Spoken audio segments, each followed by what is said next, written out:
Welcome back to Harry's Cosmos, where every story asks one more what if. Today's tale: what if Professor McGonagall discovered the truth and raised Harry and Hermione herself? Before we begin, do take a moment to subscribe and ring the bell so not a single adventure slips past you. Settle in and let's begin. Chapter 1: The Cat on the Wall. There had been a tabby cat on the low brick wall of number 4 Privet Drive, on and off for the better part of 6 years. The neighbors never remarked on it. A cat is a cat. It sat with its paws tucked and its tail curled, and it watched the house with the square markings around its eyes catching the streetlight. And if anyone had thought to wonder why a cat should keep such patient vigil over one ordinary door, they did not think it for long. People in Privet Drive prided themselves on not noticing things. It was Minerva McGonagall had come to understand the whole organizing principle of the place. She had told herself that first night long ago that she was only being thorough. Albus had set the matter to rest with a few warm words about blood and protection and the wisdom of leaving well enough alone, and she had let herself be reassured because it was easier to be reassured by Albus Dumbledore than to argue with him, and because she had wanted very badly to believe that the worst night of her life had at least left the child somewhere safe. So she had gone home, and then she had come back. Not every week, not even every month, but often enough over the years to keep a kind of account she did not like to examine. Tonight she examined it. The child who lived at number 4 had come out at 7:30 to weed the flower bed under the front window. He was small for 7, smaller than the book said he should be, his wrists like the stems of the plants he pulled. His glasses had been mended at the bridge with a wrapping of tape that had gone gray with handling. He worked quickly and without complaint, glancing now and then at the lit window above him, and when the woman's voice came through the glass, sharp and clipped, a voice Minerva remembered from a single afternoon 6 years past, he flinched the way a creature flinches that has learned the cost of being slow. Minerva, who was a cat, did not move. Cats are permitted to stare. She stared until the child gathered his weeds into a bucket and carried them around the side of the house, and she heard, faint and final, the particular sound of a door shutting between a boy and the warm rooms of his home. She had seen enough such evenings to stop telling herself stories about them. She unfolded from the wall in the space between one breath and the next, and where the cat had been there stood a tall woman in a traveling cloak the color of a winter lock, her hair drawn back so severely it might have been carved, her mouth a line that brooked no argument from the world or from herself. For a moment she only looked at the house. Then she crossed the road, and she did not knock so much as inform the door that she had arrived. Vernon Dursley opened it with the expression of a man braced for a salesman and found instead a witch. He did not know she was a witch. He knew only that the woman on his step had eyes like a pair of needles, and that something in the set of her had already taken his measure and found the sum wanting. "You will be the family that took in Harry Potter," Minerva said. "Now look here." Vernon got no further because she walked past him into the hall like a coat stand, and the words died in his throat under the simple impossibility of stopping her. The house was clean and bright and smelled of gravy. There were photographs on the wall going up the stairs, a fat, beaming boy on a tricycle, the same boy in a paper crown, the same boy held aloft by a man and woman who looked at him with the kind of adoration that bends the spine. Minerva counted the frames, 14 of one child. None at all of the other. She had not expected to find a gallery to the dead Potters. She had not somehow prepared herself for the completeness of the erasure, the way a whole boy could be subtracted from his own home and leave no mark on the wallpaper. "Where does he sleep?" she said. It was not a question. Petunia had come to the kitchen doorway with a tea towel knotted in her hands, and at those words the color went out of her in a way that told Minerva more than any answer could. Her gaze went by instinct to the cupboard under the stairs. Minerva looked at the cupboard. It had a small grill set into the door and a bolt on the outside, a bolt at the height of a grown man's hand, far above the reach of a 7-year-old within. There was a child's drawing taped beside it, a green dragon with a wobbling smile, the only thing in the bright, clean house that the small one had been allowed to leave. She did not raise her voice. People expected anger to be loud. Minerva had learned long ago that the coldest things are quiet. "You have a son," she said to Petunia, "whom you photograph 14 times and feed until he cannot fasten his own coat, and you have your sister's child whom you keep in a box." She let that sit in the gravy-smelling air. "Lily would have given her life for you. She gave it in the end for the chance that you would do this one decent thing, and this is the use you made of it." "We never asked to have him," Vernon said from behind her, finding his voice somewhere down near his shoes. "Dumped on us in the dead of night, no by your leave, costing us a fortune in food, and—" "You will be silent now," Minerva said, and he was, with the suddenness of a man who has put his hand on a stove. She crossed to the cupboard and drew the bolt.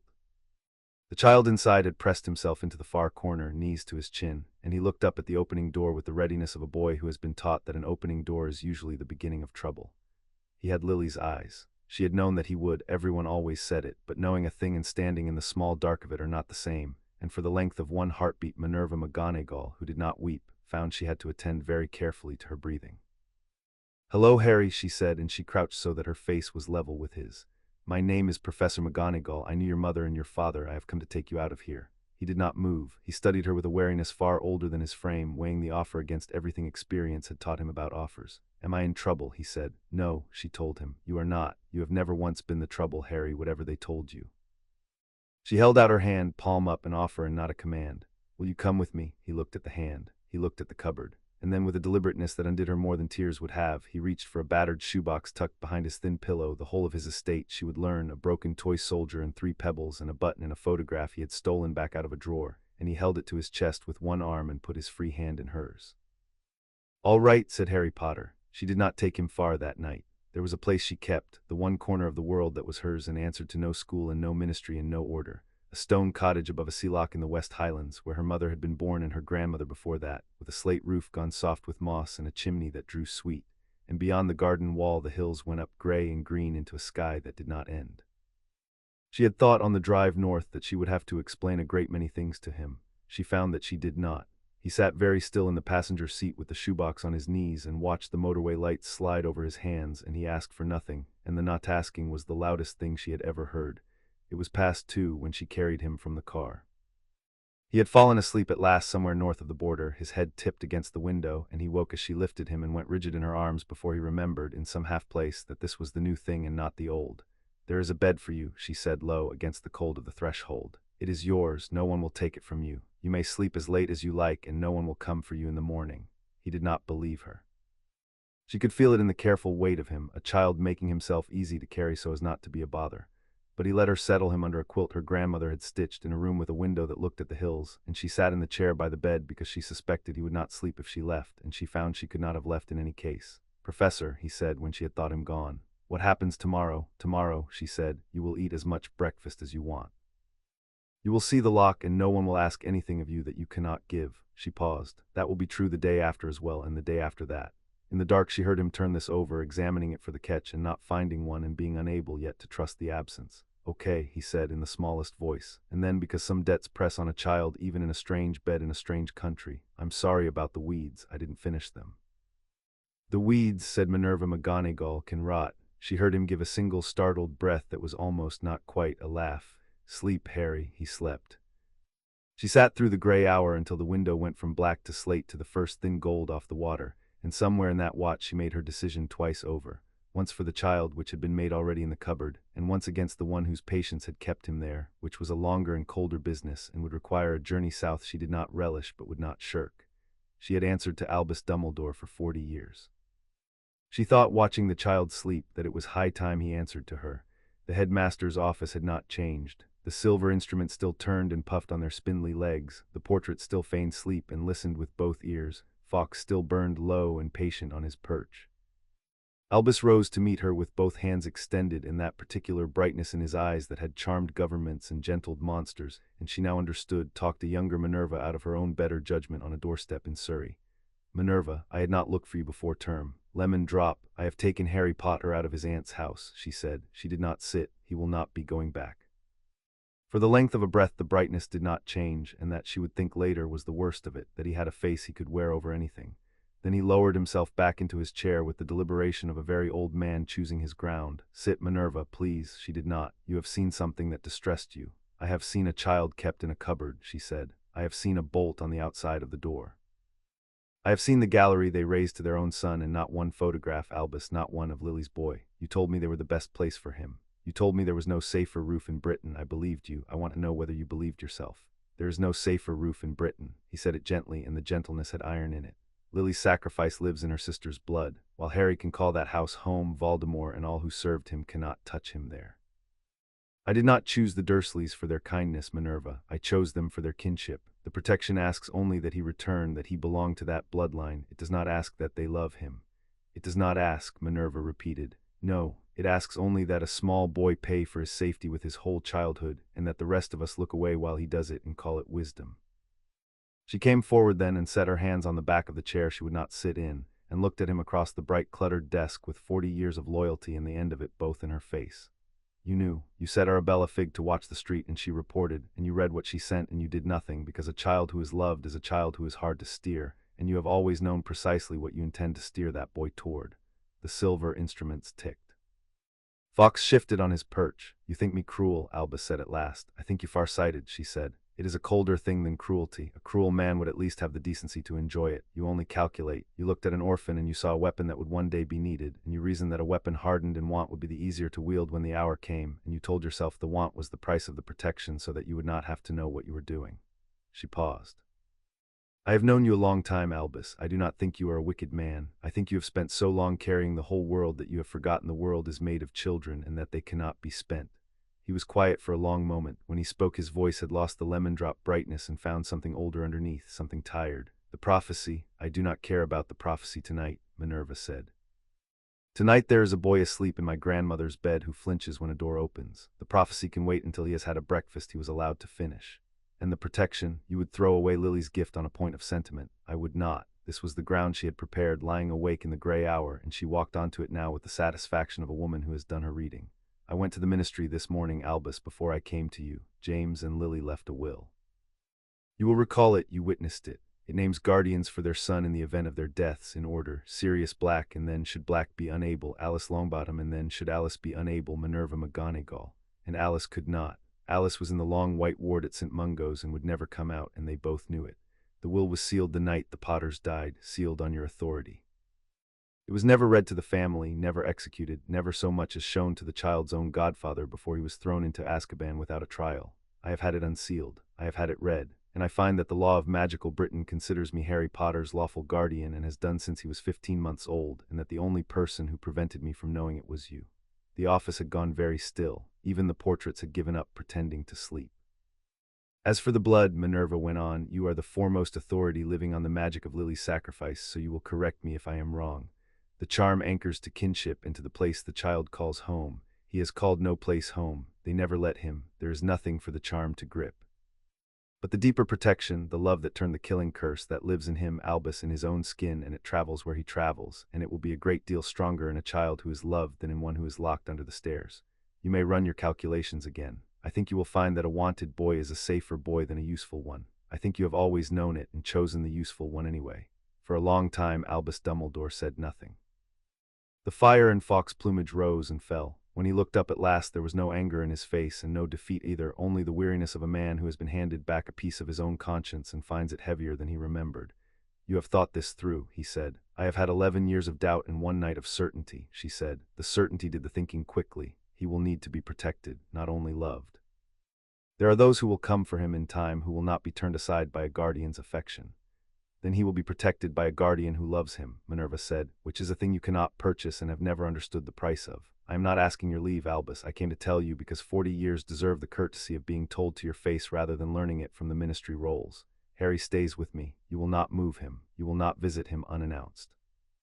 You will not set watchers on my hills, and when the hour comes that you wish something of him, and it will come, I have known you too long to imagine otherwise, you will ask it of him through me, and I will weigh it, and the answer may very well be no." She turned to go. At the door his voice reached her, quiet, almost wondering. "You were always the one I trusted to do the necessary thing." "I am doing it," she said, without turning. "You only ever called it necessary when it was hard for the child. Watch what I do when it is hard for you." She went down the spiral stair and out under the gargoyle and across the grounds in the new light, and she did not feel triumph, exactly. She felt the specific weight of a woman who has cut a rope she has held for 40 years and finds her hands free and sore, and not at all sure what to do with the rope's end. But she thought of the bed above the lock and the child in it and the breakfast she had promised, and her stride lengthened of its own accord toward the gates and the long road north.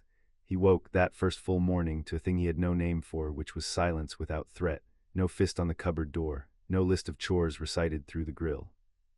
Only the cry of gulls, and under it the domestic music of someone moving about a kitchen below, and the smell. He lay very still and identified it with the care of a scholar, of bacon and of something sweet, and of toast that no one was going to count. He came down the narrow stair in yesterday's clothes because he had no others, and he stopped at the bottom because the room undid him. It was small and low-beamed and crowded with the evidence of a whole life. Books in stacks on the windowsills, a dresser of mismatched china, a clock that told the weather instead of the time, a fire already lit against the morning cool, and at the table, laid for two, a place that was plainly meant for him. The tabby cat from the wall sat on the hearthrug washing one paw. The stern woman from the cupboard stood at the stove in a tartan apron, and she was not stern at all just then. She was only a person making breakfast for a child, and the ordinariness of it was the strangest thing Harry had ever seen. "Sit," she said, not unkindly, "before it goes cold. There is more of everything, so do not try to be polite about it. I will be insulted if you leave the table hungry." He sat.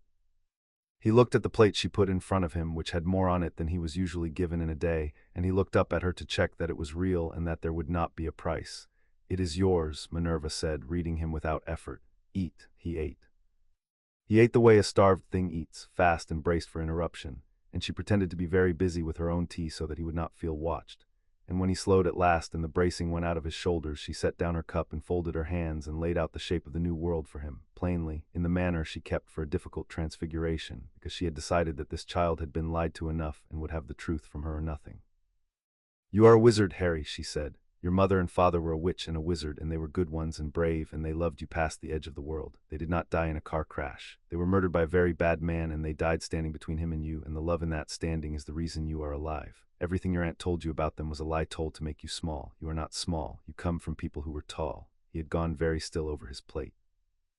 The fork lay forgotten in his fingers. "My mum and dad were magic," he said, testing each word as though it might break. "They were, and so are you. You have done magic already, I expect, when you were frightened or angry, made something happen that you could not explain, that got you punished for being strange." His eyes came up to hers, wide and stricken with recognition. "The roof," he whispered. "I got on the roof. I didn't climb. They said I climbed, but I didn't. I was just away from him, and then I was up there." He looked frightened of the memory of having said it aloud, of the trouble it had always brought. "That," said Minerva McGonagall, "was magic. It was not naughtiness, and it was not a curse, and there was never anything wrong with you. There was a great deal wrong with the people who told you there was." She reached across the table, slowly telegraphing it, and set her hand over his thin one where it clenched the fork. "You are going to learn what you are. I am going to teach you, and one day a whole school is going to teach you, and you are going to be remarkable because you already are, and no one ever let you find out. That is finished now. Do you understand me? That is finished." He did not cry. She had half expected it and half hoped for it, because a child ought to be able to cry. But Harry Potter had unlearned crying somewhere in the dark under the stairs, and what he did instead was turn his hand over under hers so that their palms met, and hold on hard as he had held on in the cupboard, and look at her with Lily's green eyes full of a question he did not have the words for. "Why?" he managed. "Why did you?" "Because you are worth it," she said. "That is the whole of the answer, and you will hear it from me as often as you need to until you believe it, and then you will hear it more after that, in case you forget." She gave his hand a single firm press and released it, because she could see that too much gentleness all at once was its own kind of flood, and she had a Scotswoman's instinct for rationing. "Now, finish your toast. Then I will show you the lock, and we will see about getting you some clothes that fit, and a pair of spectacles that have not been mended with sticking plaster, and after that we will see about the rest of your life." He finished his toast. He ate in the end a second helping of everything, and she watched him do it with a satisfaction she would have died before naming, and the tabby cat washed its other paw, and the weather clock swung gently toward fair. There was a great deal she did not tell him that morning, because a child can hold only so much, and he had been handed an ocean already. She did not tell him about the prophecy. She did not tell him what waited in the years ahead, the thing that had only been scattered and not destroyed, the thing that would gather itself again out of the dark while he learned his sums and grew into his wrists. She did not tell him that she had cut herself loose from the only man Voldemort had ever feared, and that she would now have to be, for this child, both the love and the fortress, the breakfast and the wall. She told him instead about the lock and the seals that sometimes came into the bay, and the way the light changed on the hills when weather was coming, and he listened to all of it with the hunger of a boy who had never been told things simply because they were beautiful and might please him. They walked down through the garden gate to the shingle, and the wind came off the water clean and cold, and Harry stood at the edge of it in his too big borrowed jumper and looked at more open sky than he had ever been allowed, and something in his narrow shoulders came down from a height it had been held at for years. "Professor," he said, watching the gray water, "is it all right if I'm happy, even though they're dead, my mum and dad, is it allowed?" Minerva McGonagall looked at the lock so that she would not have to look just then at the child, and she found that the wind had got into her eyes. "It is not only allowed," she said. "It is the thing they died for. You honor them by it. You will be happy, Harry, as happy as I can make you, and that will be my whole answer to the one who took them from you." She put her hand on his shoulder, and he did not flinch, which was the first time in which she marked and kept. "Come away in now. There is a girl I must go and see this week, a long way south, and I think she may turn out to be rather important to you. But that is a story for another day." "What's her name?" "Hermione," said Minerva. "Hermione Granger, and like you, Harry, she has been left to manage something far too large for a child to carry alone." She turned him gently back toward the cottage and the smoke standing straight from the chimney into the high clean air. "We shall have to see about that too." They went up the shingle together, the woman and the child, and falling in behind them with its tail high, the cat. And behind all three the lock held the morning light it had held for 1,000 years, indifferent and lovely and very far from Surrey. Inside, the fire was warm, and there were 2 places set at the table, and Harry ate his lunch there without once asking whether he was allowed, which Minerva counted as the second victory of the day and did not mention, in case the counting of it spoiled it. Days after that taught her how thoroughly a child can be trained to ask for nothing. He made the bed with hospital corners before she was awake. He stacked his plate and reached for hers. When she opened the wardrobe and showed him the row of new things she had bought in the village shop, jumpers in his size, a coat that fastened, 2 pairs of trousers that did not pull round his ankles, he touched them and then drew his hand back and asked what work he would have to do to keep them. None, she said, they are clothes. Children wear clothes, that is the whole of the arrangement. He could not make it fit. She watched him try, watched the small machinery behind his eyes turning over an offer with no hook in it and failing to find purchase. So she did not argue the point. She did the harder thing, which was to make it true 100 times in a row until the truth wore a groove.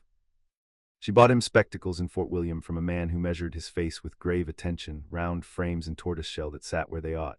And when Harry put them on and the lock and the hills and the labels on the tins all came suddenly into their proper edges, he went very still and said nothing at all for the length of the drive home, and looked at the world like a person led into a room he had been told about but never shown.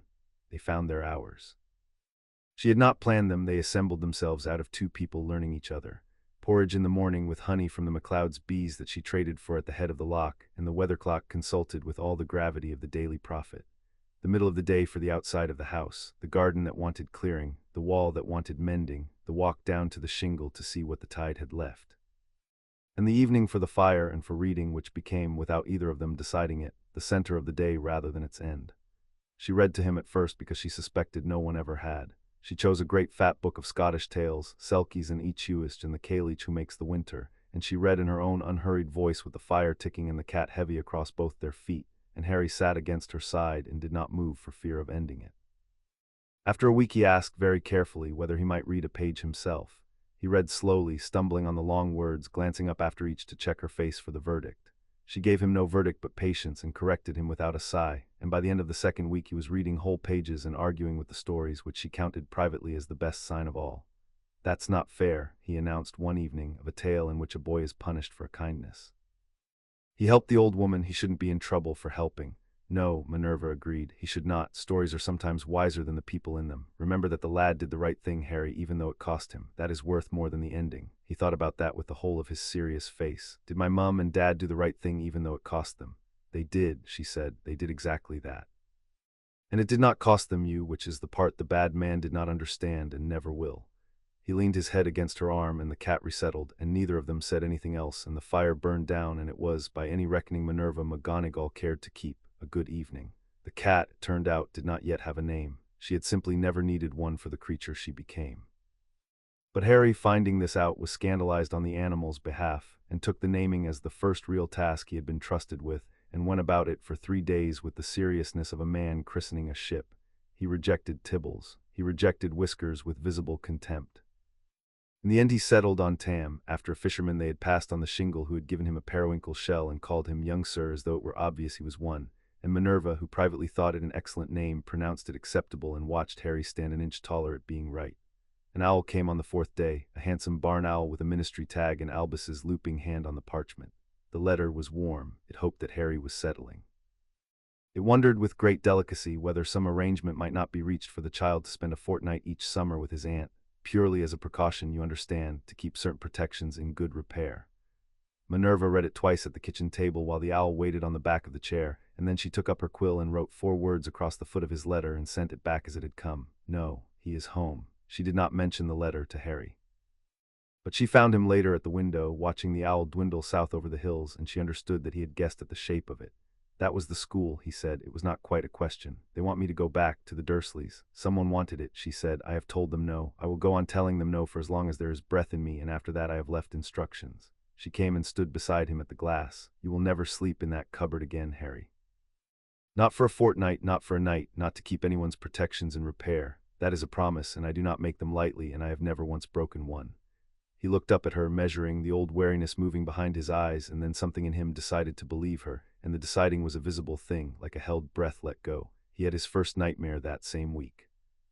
She woke to a sound she had not heard in the house in 30 years, a child crying out, and she was on the landing before she was properly awake, and she found him sitting bolt upright in the dark with his hands fisted in the quilt and his face wet and his chest going like a bird's. Green, he was saying, not to her, not to anyone. There was green light and a woman screaming, and I couldn't make it stop. Harry. She sat on the edge of the bed and did not grab him, because grabbing was what the Dursleys did, but laid her hand flat and warm between his shoulder blades where the small bones stood out. You are awake, you are in the cottage above the loch, the light is gone, the screaming is gone, I am here and I am not going anywhere. It was her, he said, shaking. I think it was her, my mum, I think I remember it. He turned his streaming face up to her, and the question in it would have broken a harder woman than Minerva McGonagall.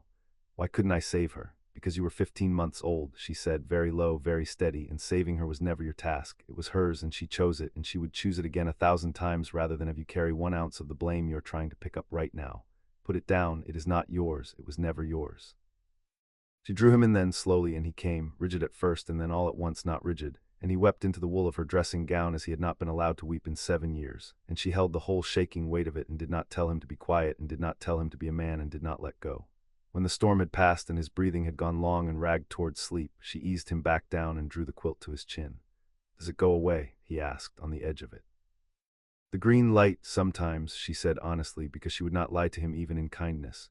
Not always, but it gets smaller and you get bigger, and one night you will dream of the loch instead, or of nothing at all, which is the best dream there is. And every night until then, if you call, I will come. You need only call. She sat with her hand on his back until the breathing evened, and then a while longer because she found she wanted to, and the cat came up onto the foot of the bed and folded itself into a loaf and kept its own watch, and the hills outside the window held their dark shapes against the sky going slowly gray. She taught him his first true magic on a wet afternoon when the hills had vanished into cloud and the rain came at the windows in handfuls, not with a wand, he was years from a wand. She set a box of matches on the table and showed him how to coax a single matchstick into a needle, the oldest first lesson there was, and she did not expect him to manage it, because no one expected a 7-year-old to manage it. She expected only to show him that the strangeness in him had a shape and rules and a place to live. He turned the match silver on the 9th try. She had been speaking some patient encouragement about how it would take many afternoons, and that was perfectly all right, and she stopped, because the matchstick on the table had gone slim and bright and pointed, a proper needle with a proper eye, and Harry was staring at it with his hand still out and his face caught between alarm and wonder. Did I do it wrong? He said, because doing things had always before been wrong. You did it, she said, extraordinarily right. She picked up the needle and turned it to the firelight so the silver caught. Harry, most witches and wizards do not manage this until they are 11 and have a wand to help them. You have done it at 7 with your bare will on a wet Tuesday because I asked you to. She set the needle in his palm and closed his fingers over it. Keep that, the first thing you ever made on purpose. When you're grown and famous and impossible to impress, I want you to remember the wet Tuesday you turned a match into a needle and frightened yourself half to death. He kept it. She knew he kept it because she found it years later in the bottom of the shoebox with the broken soldier and the 3 pebbles, wrapped in a twist of paper, the silver gone dull with handling and worth, to the one who had handled it, a very great deal. On one of those early nights when she came to take the lamp, he was already most of the way into sleep, and he caught her sleeve with 2 fingers the way a much smaller child might. Will you be here in the morning? He said, not quite awake. I will be here every morning, said Minerva McGonagall, for as long as you will have me and longer. She loosened his fingers gently from her cuff and folded them back under the quilt. Go to sleep, Harry, the hills will keep till you wake. He went. She stood a while in the doorway with the lamp in her hand and the dark cottage breathing around her, and then she went down to bank the fire, and to write a letter to a family in the south whose daughter had set a kitchen alight with her bare hands and her terror, and who did not yet know that help was coming up the road to meet them. Chapter 1 and Chapter 2, 2 place settings, then 3 by the turn of the year Harry had stopped flinching at doors, and Minerva marked the date in her own mind the way another woman might mark a christening. It had taken longer than that to teach him the rest, that he could refuse a second helping without earning a punishment, that a broken cup was a broken cup and not a catastrophe. That when he woke in the small hours with the green light behind his eyes he had only to call out, and a lamp would come up the stair and a dry voice would tell him the lock was still where he had left it. He had tested every one of these propositions, gravely and repeatedly, the way a scientist tests a law of nature, and each time the world had failed to punish him he had looked faintly astonished, and Minerva had pretended not to notice, because a boy ought to be allowed to be astonished in private. He was eating, that was the plainest sign. His wrists had thickened, his trousers wanted lengthening, the round spectacles no longer swam on a face too thin to hold them. He had grown 2 inches by Hogmanay and eaten his way valiantly through a Christmas goose, and on the morning of the new year he had come down to find a wrapped parcel by his plate and gone so still over it that Minerva had been obliged to tell him, briskly, that presents were also a thing children received, and that he might open it before it grew roots. Inside had been a proper winter cloak and a set of beginner's wizard's chess, and he had played her to standstill by 12th night, which she had not expected and did not regret. You said there was a girl, he reminded her, one gray afternoon over the chessboard. He had been turning it over for weeks. She could see the shape of the question and how carefully he placed his knight. Before, when we walked down to the lock, you said you had to go and see a girl who had something too big to carry. Did say that. Minerva took his knight, which he had left unguarded on purpose, she suspected, to see whether she would notice. She noticed. She let him take her bishop in turn because there were lessons and there were lessons. Her name is Hermione Granger. She's 8 years old, which makes her your senior, a fact she will mention to you within 10 minutes of meeting and never afterward let you forget. The corner of Harry's mouth moved. Is she like me? She is a witch, if that is what you mean. Born to two people who are not, which is neither rare nor shameful, whatever certain fools will tell you. It happens as the wind happens. No one earns it and no one is owed an explanation. She moved her rook, but she is not like you, Harry, in one particular, and it is the particular that has brought me a great deal of correspondence this winter. You did your magic small, a match into a needle, a leap to a roof, frightened magic, the kind that protects a child and then hides itself away again. She paused over the board. Hermione does hers large, and she cannot yet stop. He looked up. Stop what? That, said Minerva McGonagall, is what I am going south to find out, and I have decided after some thought that you are coming with me. She moved her rook the last square and took his king gently and set it on its side. Checkmate. You left your back rank open again. We will work on that. Pack a bag for 3 days, bring the good cloak, and do not, whatever the provocation, tell the girl that you beat me at chess, because you have not, and she will be insufferable enough without the ammunition. The Grangers lived in a tall, narrow house in a town south of London where the streets were named for trees that had been cut down to build them. It was a good house, a loved house. Minerva saw that before they reached the door. There were paper snowflakes still in the front windows from Christmas, cut by a careful hand, and a knocker polished bright, and a small notice by the bell that read in a child's precise lettering, "Please knock firmly. The bell is unreliable." Harry read the notice twice. She made that sign, he said. It was not a guess. What makes you say so? It's organized, said Harry, with the respect of one survivor recognizing another's coping. And it tells you the rule before you can get it wrong. Minerva, who had been about to knock, looked down at him with something she did not let reach her face, and then she knocked firmly. The woman who opened the door had Hermione's brown eyes and a smile that was trying very hard to be a smile. Behind her the house was warm and smelled of toast, and underneath the toast of the particular scorched air smell that Minerva knew too well, the smell a kitchen keeps for days after magic has gone through it unbidden. Professor McGonagall. Helen Granger said the title the way a drowning person says the name of a rope. Thank you for coming. We hardly knew who to. The letter said you'd please come in, both of you. Oh, you've brought a child. My ward, Minerva said. Harry. He has reasons of his own to understand your daughter, which I will explain when there are fewer of us standing in the cold. May we come in, Mrs. Granger? They came in. Robert Granger rose from the foot of the stairs where he had been sitting in the manner of a man who has not known what else to do with himself. A tall, mild dentist with gray at his temples and a teacup gone cold in his hands, and he shook Minerva's hand and then Harry's with equal gravity, and Harry shook it back with a grave courtesy he had got from nowhere Minerva could name, which she marked. She's upstairs, Robert said. She won't come down. She hasn't much since the thing at school. He turned the cold cup in his hands. We don't quite, Professor. We love her more than our lives. You have to understand that first, before anything. Whatever's happening to her, we love her. We just don't know how to help, and that's the worst thing I've ever, not knowing how to help your own child. I know it is, Minerva said, more gently than Helen Granger had perhaps expected from a woman built along such severe lines. It is the worst thing there is. You are not going to feel it much longer. Tell me what happened at the school. They told her in the overlapping way of two people who have told it to each other 100 times in the night. A girl at school had been cruel, the ordinary daily cruelty of children to the one who reads too much and raises her hand too often. There had been a name and a shove and Hermione's books in a puddle. And then in front of the whole playground, the cruel girl had risen 4 feet into the air, screaming, and hung there, turning slowly, while every window along that side of the school went white with frost in the middle of a mild March afternoon, and the puddle froze and the climbing frame buckled with a sound like a gunshot. And Hermione stood underneath it all with her fists at her sides and her eyes shut, not moving, not making a sound. Until a teacher's shout broke whatever had hold of her and the girl dropped into the arms of a dinner lady and the frost crawled back off the glass. No one was hurt, Helen said. That's the mad thing. The girl wasn't even bruised, set down soft as anything at the end. But the school, the other parents, they're saying. They've asked us not to send her back. They used words like unstable, like dangerous, about an 8-year-old who'd never raised her hand to a soul, who cried for an hour because she'd frightened the very girl who'd been tormenting her. Her voice failed, and then your owl came, a bird at our window with a letter, and we thought we'd both finally lost our minds. And then a part of us thought, thank God, it has a name, whatever it is, someone knows what it is. It has a name, Minerva said. The name is magic, and your daughter has a very great deal of it, more than is usual, more than is comfortable, and none of it is her fault, and all of it can be taught. May I go up to her? Helen looked at the stairs as though they led somewhere she could no longer follow her own child. She might not. She stopped. She's frightened of herself, Professor. She thinks she's a monster. Then we had better, said Minerva, go and disagree with her. She turned to Harry. Will you come up with me? I think you may be of more use than I am. Harry, who had been standing very quietly through all of it with his hands behind his back and his whole attention on the two frightened parents, as he attended to everything now, weighing it, looked up at her and nodded once, and the two of them went up the stairs together while the Grangers waited at the bottom and held each other's hands like children. The door at the top had a sign on it too, HCRMIO in East Room, please respect the quiet. There was no sound behind it. Minerva knocked firmly. Hermione, my name is Professor McGonagall. I have come a long way to talk to you, and I have brought someone who would like to meet you, and we will neither of us come in until you say we may, because that is the rule, and I keep rules. A silence. Then a voice, thin and over-controlled, the voice of a child who has decided that if she is precise enough, the world might still make sense. How did the owl carry the letter? Mechanically.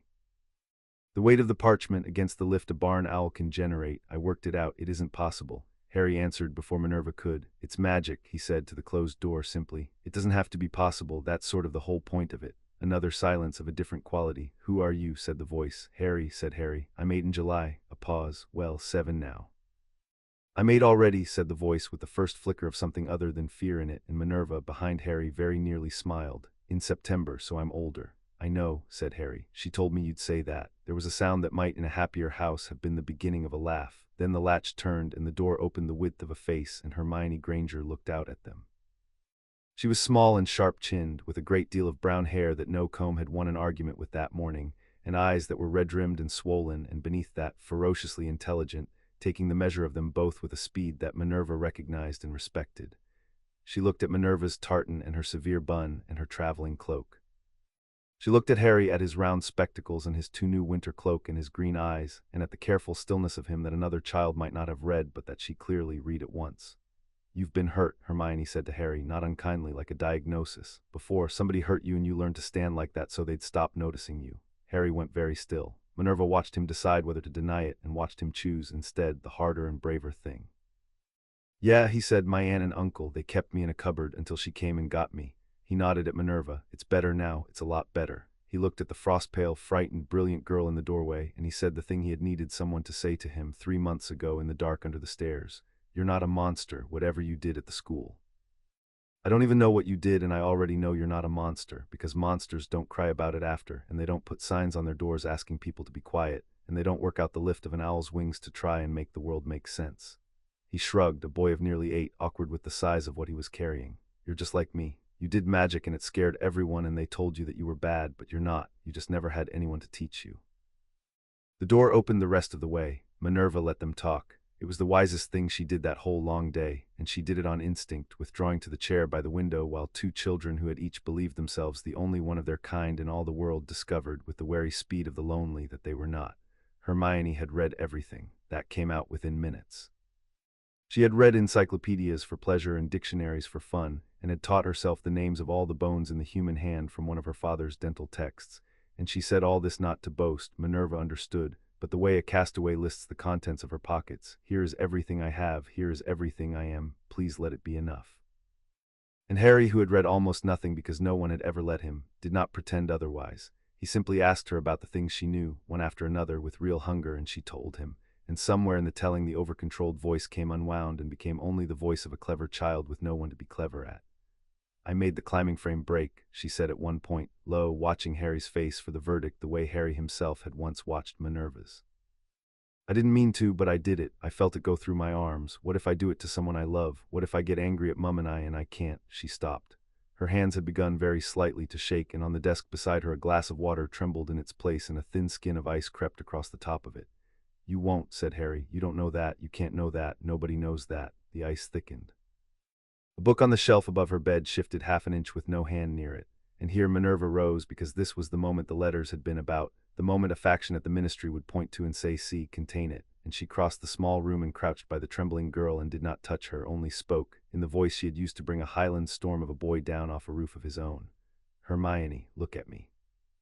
The water is cold because you are frightened, and the fear is running out of you the only way it has ever been allowed to, through your magic, because no one ever taught you the other doors. That is all this is. It is not wickedness. It is a flood with no channel cut for it." She held the girl's streaming eyes with her own. "I am going to teach you to cut the channels. I have spent 40 years teaching children far less gifted than you to govern far smaller gifts, and I have never once failed, and I do not intend to begin with the cleverest child I have met in a decade. The power is not the problem. The power is a gift your parents would weep to understand. The problem is only that you are 8 and alone and afraid, and 2 of those 3 things I can mend this very afternoon." She paused. "Breathe out, slowly, and tell the water to be still, not with your hands. With the same place inside you that told the climbing frame to break, you are its master. It has never once been yours." Hermione breathed out, shaking. She looked at the glass of water with its skin of ice. Her brows drew down in the fierce concentration that Minerva would come to know better than her own reflection. The ice receded. The water stilled. The book on the shelf settled back into its place with a small sound of paper. For a moment no one spoke. Then Hermione Granger turned and looked at Minerva McGonagall with an expression that was not quite hope, because she was too careful a child to spend hope cheaply, but was at least the architecture upon which hope is built. "You can teach me to do that whenever I want," she said, "to stop it, to choose." "I can teach you to do a very great deal more than stop it," said Minerva. "Stopping it is the dull part. I can teach you to wield it. But we will begin with stopping, because a sword you cannot sheathe is no use to anyone, and because your mother and father have not slept properly in a month, and I should like to give them back a daughter who is not afraid of her own hands." She straightened, knees protesting, and looked down at the 2 children, boy and girl, sitting close on the narrow bed amid the books. "Now, there is an unpleasant matter I must attend to downstairs, and I would rather you both stayed up here while I attend to it. Harry, look after her. Hermione, look after him. I shall not be long." She was at the door when Hermione's voice, steadier now, reached her. "Professor, the unpleasant matter downstairs, it's about me, isn't it? Someone's come to take me away." Minerva did not insult her by lying. "Someone has come to try," she said. "They will not succeed. I give you my word, which I have given exactly once before in my life, 3 months ago, to the young man sitting beside you, and have not broken." Wait here. The witch in the Granger's sitting room had not been there when Minerva went up. She had let herself in, which told Minerva a good deal before a word was spoken. A short, soft-bodied woman in a cardigan the precise pink of a sugared almond, with a black velvet bow set in mousy hair and a face that arranged itself at Minerva's entrance into a smile of such practiced sweetness that the temperature of the room seemed to drop a degree to make space for it. There was a clipboard in her lap. There was a quill that wrote by itself, scratching in acid green ink. Robert and Helen Granger sat side by side on their own sofa like applicants for a loan they already knew would be refused. "Minerva McGonagall," said the woman in a voice like sugar poured over a blade. "What an unexpected pleasure. They didn't tell me Hogwarts had taken an interest. I do hope you haven't come all this way for nothing." "Dollars," Minerva said. She did not sit. "I had heard you'd found a billet in improper use. It suits you. So much scope for the improvement of other people." The smile tightened by a degree that only the 2 of them could measure. "I represent the ministry's interest," Dollars Umbridge said sweetly, "in an unregistered magical child whose accidental output has now caused property damage and risk to life in front of 40 Muggle witnesses. Hem. A memory adjustment of the witnesses has of course been carried out. But the child herself presents an ongoing hazard. The relevant office has determined that her magic exceeds safe parameters for an untrained minor in a Muggle household, and accordingly we are exercising our right under the reasonable restriction provisions to take the child into a supervised setting, and to modify the parents' memories so that they may return to their lives untroubled by a daughter they are frankly in no position to manage." Helen Granger made a sound. Robert took her hand. "You will modify nothing," said Minerva. "I'm afraid that isn't your decision, dear. Magical law is quite—" "Magical law," Minerva said, and now she did sit, drawing a chair to face the woman directly, settling into it with the dreadful patience of a cat at a mouse hole, "is a subject on which I find I have been doing a great deal of reading these last 3 months. You will indulge me. I have come to enjoy it. The reasonable restriction provisions you are leaning upon so heavily permit ministry intervention in cases of uncontrolled accidental magic where no qualified witch or wizard has assumed responsibility for the child's instruction. That is the hinge of the whole thing, Dollars, where no qualified instructor has assumed responsibility. The provision exists to catch children who are falling. It was never meant to be a net thrown over children someone has already caught." The acid green quill had stopped scratching. "As of this afternoon," Minerva continued, "I, Minerva McGonagall, Deputy Headmistress of Hogwarts School of Witchcraft and Wizardry, Order of Merlin's 2nd Class, Animagus, and Registered Mastery in Transfiguration, have assumed personal responsibility for the magical instruction of Hermione Jean Granger, with the full and witnessed consent of her parents and guardians. She turned to the Grangers, and her voice changed, lost its blade, became almost kind. If they will give it. I have not asked you yet, and I will not have it said I bullied you into it, so I am asking. Will you let me teach your daughter? She will live with me during the terms of her instruction in the safest house in Scotland, alongside another child who has already become her friend. She will come home to you every holiday. You will visit whenever you wish. I will arrange the means. And in return I will give you back a daughter who governs her gift instead of fearing it, who grows up knowing she is neither a monster nor a hazard nor a problem to be managed, but a remarkable young witch who happens to have been born to two of the bravest muggles I have had the honor to frighten in their own sitting room. She paused. It is a great deal to ask. It is your child. Take whatever time you— Yes, said Helen Granger. Yes, said Robert, half a breath behind her, his cold tea forgotten, his eyes bright. God, yes, teach her, keep her whole. That's all we've ever wanted, just somebody who could keep her whole. Dolores Umbridge's smile had not moved, but something behind it had gone flat and hard, the look of a small predator that has watched a larger one walk off with the kill. This is most irregular, she said. The deputy headmistress cannot simply— The deputy headmistress, said Minerva, has just done so before two witnesses, and your own quill has recorded it. Do read it back if you doubt me.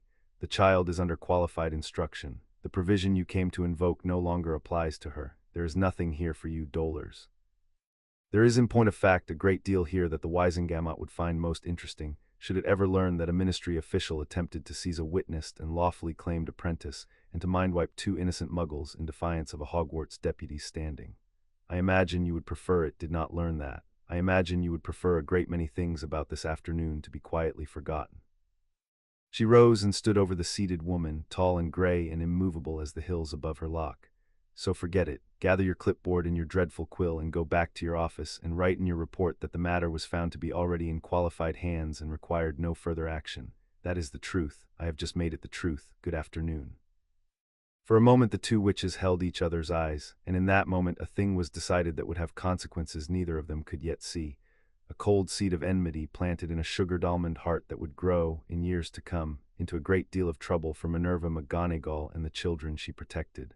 But that was years off. Today Dolores Umbridge gathered her clipboard and her quill and arranged her smile and let herself out as she had let herself in, and the Granger house breathed again behind her. Helen Granger put her face in her hands and wept, finally, the way Harry had wept into Minerva's dressing gown, the weeping of someone who has been holding up a roof for a month and is at last allowed to set it down. Robert held her. And Minerva, who did not weep, went and put the kettle on in the scorched-smelling kitchen, because there are times when the only decent and possible thing to do for grieving people is to make them tea, and she had learned long ago to be very good at the decent and possible thing. They did not take Hermione North that day. Minerva would not have it. The child needed a fortnight to say goodbye to her own bedroom and her own books and her own parents at her own pace, and the Grangers needed a fortnight to learn that they had not lost a daughter but gained, of all unlikely things, a Scottish professor who would write them weekly and bring the girl home for every holiday and treat their child as a treasure rather than a problem. Minerva arranged it all with the brisk thoroughness that was her armor and her love both. The visits, the post, a fireplace at the cottage to be connected discreetly to the Granger hearth so that a mother might see her daughter's face whenever the missing grew too large. But Harry and Hermione had a fortnight to fill, and they filled it, those two strange, clever, wounded children, in the back garden of the tall, narrow house, in the cold, bright end of that winter, building between them the thing that would outlast everything else in this story. Minerva watched them from the kitchen window on the last afternoon. They had their heads together over something in the dead flower bed, a frog Harry had found, half stunned by the cold, and Hermione was explaining to him, with enormous seriousness and a great many words, the precise reasons a frog should not be out in such weather and the precise steps by which they would warm it and where exactly they would release it come spring, and Harry was listening with the particular attention he gave only to her. And now and then saying something dry that made her stop her lecture and look at him sideways and twice actually laugh, the unguarded bark of a child who has forgot to be careful. Robert Granger came and stood beside Minerva at the window with 2 cups of tea. "She's never had that," he said quietly. "A friend, not once in 8 years. We tried everything. She's too much for them, the other children, too clever and too keen and too to herself. She frightens them before she ever gets near the magic." He watched his daughter laugh at something Harry had said. "And then this boy turns up out of nowhere, this boy who's been through God knows what, and he looks at all the things that frighten everyone else about her, and he just likes them, likes her, like it's the easiest thing in the world." His voice was not quite steady. "I don't know how to thank you for that. The magic, the teaching, all of it, I can't even, that's beyond me, but that, giving her that. For be able to thank you for that. Do not thank me, Minerva said, watching the two children and the frog. I did not give it. They found it themselves in a fortnight in a cold garden because they were each exactly what the other had been waiting for and neither of them knew it. She drank her tea. I only opened the door, Mr. Granger. They walked through it. That is all any of us can do for our children in the end. Open the door and stand back and try not to weep where they can see us. In the garden, the frog stirred between Hermione's cupped hands, and she gave a cry of delight, and Harry leaned in to see, their two heads close together, dark and brown, over the small life they had decided together to save. She came north on a Saturday at the end of the fortnight with a trunk her father had bought her, too large for an 8-year-old and exactly the right size for her library, and a smaller case of clothes that had clearly been packed second, and a face set in the determined blankness of a child who has decided she will not cry at the station and is spending every resource she owns on the decision. The Grangers came as far as the platform. Helen had made Hermione a list, 3 pages, of everything from how she liked her eggs to which book she was not to read after dark because it gave her ideas, and Minerva accepted it with grave courtesy and meant to keep every line of it, because a mother's list is a sacred document, and she had buried her own mother with one folded in her pocket. Robert knelt and held his daughter by the shoulders and told her something quiet that Minerva did not intrude upon, and Hermione nodded, fierce and dry-eyed, and then the train took them, the woman and the 2 children, north and north and north, out of the country of cut-down trees and into the country of hills. Hermione did not speak for the first 2 hours. She sat with a book open and unread on her knee and watched England turn into Scotland through the window, and Harry, who knew better than anyone alive what it was to be carried away from everything you knew toward a kindness you did not yet trust, did not try to fill the silence. He simply sat across from her, and when at last the great gray shoulders of the Highlands came up on either side of the line, vast and old and indifferent and somehow, against all expectation, comforting, he said, "Wait till you see the loch. It does a thing in the evening, when the sun goes. You'll want to be there for it." "I'm not sure I'm staying long enough to learn the evenings," Hermione said, which was a lie, and which they both understood to be a lie, the brave, reflexive lie of a frightened child, and Harry let her have it. "Okay," he said, "but it does the thing anyway, in case." The cottage took her the way it had taken Harry. Minerva had learned that it would. There was something in the low beams and the weather clock and the smell of peat smoke that reached past a child's defenses and spoke directly to the part of them that wanted, against all the evidence of their lives, to be at home somewhere. Tam the cat met them at the gate and inspected Hermione's ankles and pronounced, by the simple act of falling in behind her, that she would do. And on the kitchen table, when they came in out of the cold, there were 3 places laid. Hermione stopped at the sight of it. 3 plates, 3 cups, 3 chairs drawn up to the scrubbed pine table that had served 2 for half a year. She looked at it for a long moment, and Minerva, hanging up her cloak, watched the girl's careful blankness develop a single crack. "You set a place for me," Hermione said. "You live here now," said Minerva, as though it were the most obvious thing in the world, which to her it had become. "People who live here have a place at the table. That is the rule. I keep rules. Sit, both of you, before it goes cold. There is more of everything, and I will be insulted if either of you leaves the table hungry." Harry caught Hermione's eye across the table and mouthed, with the solemnity of a boy passing on sacred lore, "She means it about the seconds," and Hermione, who had not smiled since the station, smiled. She wept that night, of course. Minerva had expected it and prepared for it, and when the sound came thin through the wall in the small hours, she rose and went to the second bedroom that was now Hermione's, with its window that looked at the same hills from a slightly different angle, and she sat on the edge of the bed and did not say there, because Hermione Granger was not a child to be soothed with noises, but said instead, "Homesickness is not weakness. It is love with nowhere to put itself down. It means you come from a home worth missing, which is more than many people can say, and it will get smaller, not because you love them less, but because the missing learns to live alongside the rest of you instead of on top of it." "How do you know?" Hermione said into the dark, raw. "Because a boy asked me the same thing in the same bed half a year ago," said Minerva, "about a different grief, and I told him it would get smaller, and it has, and he is asleep down the passage at this moment, having dreamed, I should think, of chess. I do not say things to children that I have not watched come true." She paused. "Your mother and I have arranged something, by the by. Come down in the morning before breakfast and I will show you. It involves the fire, and it involves your mother's face, and I think you will find the nights easier once you have seen it work." In the morning she showed her the cottage hearth, which she had spent a careful week connecting by means Hermione would not understand for years to the Grangers' own fireplace 400 miles south, so that a handful of powder and a spoken name brought Helen Granger's face swimming up in the green flames, bleary with the early hour and luminous with relief, to say good morning to her daughter and to confirm, yes, she was eating, yes, she was warm, yes, she would write today, yes, she was loved, she was loved, she was loved. Hermione knelt on the hearthrug with her hands pressed together and talked to her mother in the fire until the porridge went cold, and Minerva made fresh porridge without a word of complaint, and a ritual was born that morning that would anchor the girl through every hard night of the years to come. Their lessons began on the Monday, and Minerva learned within the hour that she had taken on something she had not entirely bargained for. She set them each a matchstick as she had set Harry one on a wet Tuesday in the autumn, and she explained, for Hermione's benefit, the theory of small transfigurations, the way intention married to attention coaxed one form toward another. Harry turned his match to silver on the second attempt, pleased with himself, showing off a little for the new audience. And Hermione, who had been listening with her chin in her hands and a frown of total concentration, looked at her own match and looked at the page of theory Minerva had given her, and asked 4 questions in a row that Minerva had not been asked by a first year in 30 years of teaching them. About why the match wanted to stay a match, and what exactly was being persuaded, and whether the silver had to come from somewhere or was made new, and then she turned her matchstick into a needle. And the needle into a silver pin, and the pin, with a look of fierce experimental daring, into a bright fish hook, which was not in the lesson at all. I wanted to see if I could make it want a shape I hadn't been shown, Hermione said, holding up the hook. I read ahead. Is that allowed? Reading ahead, said Minerva gravely, while something in her chest performed a maneuver she chose not to examine, is the foundation of all genuine education and will be encouraged in this house to the point of tears. Yes, it is allowed. It is more than allowed. She looked at the two of them, the one who did magic by instinct and the one who did it by interrogation, and she saw, with the clarity that comes perhaps twice in a teacher's life, exactly what they would be to one another. His daring and her rigor, his leap and her ladder, 2 halves of a single formidable thing that neither would ever be alone. You will work together, she said, always. He will try the reckless thing and you will tell him why it should not have worked, and between the two of you, you will learn faster than either of you could dream.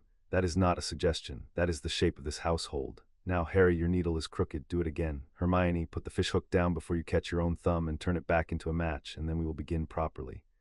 An owl came that same week, as Minerva had known one would. The handwriting on it was Albus's, and the warmth of it was Albus's, and the steel beneath the warmth was Albus's too. He had heard, he wrote, of a remarkable thing, a Muggle-born child of quite extraordinary raw capacity, the strongest accidental output the improper use office had logged in a generation, now most fortuitously residing under Minerva's own roof. What a providence! He wondered whether he might not call some afternoon purely to make the young lady's acquaintance, perhaps to take a few harmless measurements of her output for the school's records. For a gift of that magnitude he was sure Minerva would agree to be understood and guided, and made ready for the service it might one day render the wizarding world. Minerva read it twice at the kitchen table while the children argued happily over a book in the next room. Then she took up her quill. She is 8, she wrote. She's not an output. She's not a measurement. She's not being made ready for service to anyone, least of all to war she has not been born into and will not be raised to fight. She's a little girl who set a kitchen alight with her own terror and has only this week stopped flinching from her own hands. You will not call to take her measurements. You will not call at all without my leave, which you do not have. When she is grown, if she chooses to put her gift in service of something, that choice will be hers and not yours and not mine. Until then she belongs to no one but herself and to the people who love her, of whom I find I am now one. Do not write to me about her again. She sealed it and sent it and stood a while at the window watching the owl dwindle south over the hills, the second such bird she had turned back from her door in 6 months, and she understood with perfect clarity that she had now made an enemy of the most powerful wizard alive in defense of 2 children who had been handed to her by nothing but chance and her own refusal to look away. She found she did not mind. She found, standing there, that there was nowhere in the whole of her long disciplined life she would rather have planted her feet. Behind her in the warm front room, Harry was reading aloud, stumbling still on the long words but braver about it now, and Hermione was correcting him, and Harry was arguing the correction, and Hermione was laughing and conceding the point, which she did approximately never, and Tam the cat lay across both their feet like a draft excluder, and the fire ticked, and the weather clock swung gently toward fair. Minerva McGonagall turned from the window and went to call her children to their tea. Chapter 2 and Chapter 3. The long lessons the years that followed taught Harry that a life could have a shape and that the shape could be good. He had not known this before. At the Dursleys the days had been a series of avoidances, a long flinching from one chore to the next, and the only future he had been able to imagine was more of the same, stretching gray and endless toward a vanishing point he tried not to look at. Now the days had bones. There was the shape of the week and the shape of the year, and he learned them both with the devotion of a convert, because a child who has been given a routine he can trust has been given something close to the foundations of the world. The week began with Sunday, and Sunday belonged to the kitchen. Whatever else happened, however foul the weather off the loch, on Sunday morning Minerva cleared the scrubbed pine table and set out their materials, and they did transfiguration together, the three of them, while a joint of something roasted slowly in the range and filled the cottage with the smell of an afternoon worth waiting for. She did not teach them as she taught at school. There were no marks, no house points, no rows of desks.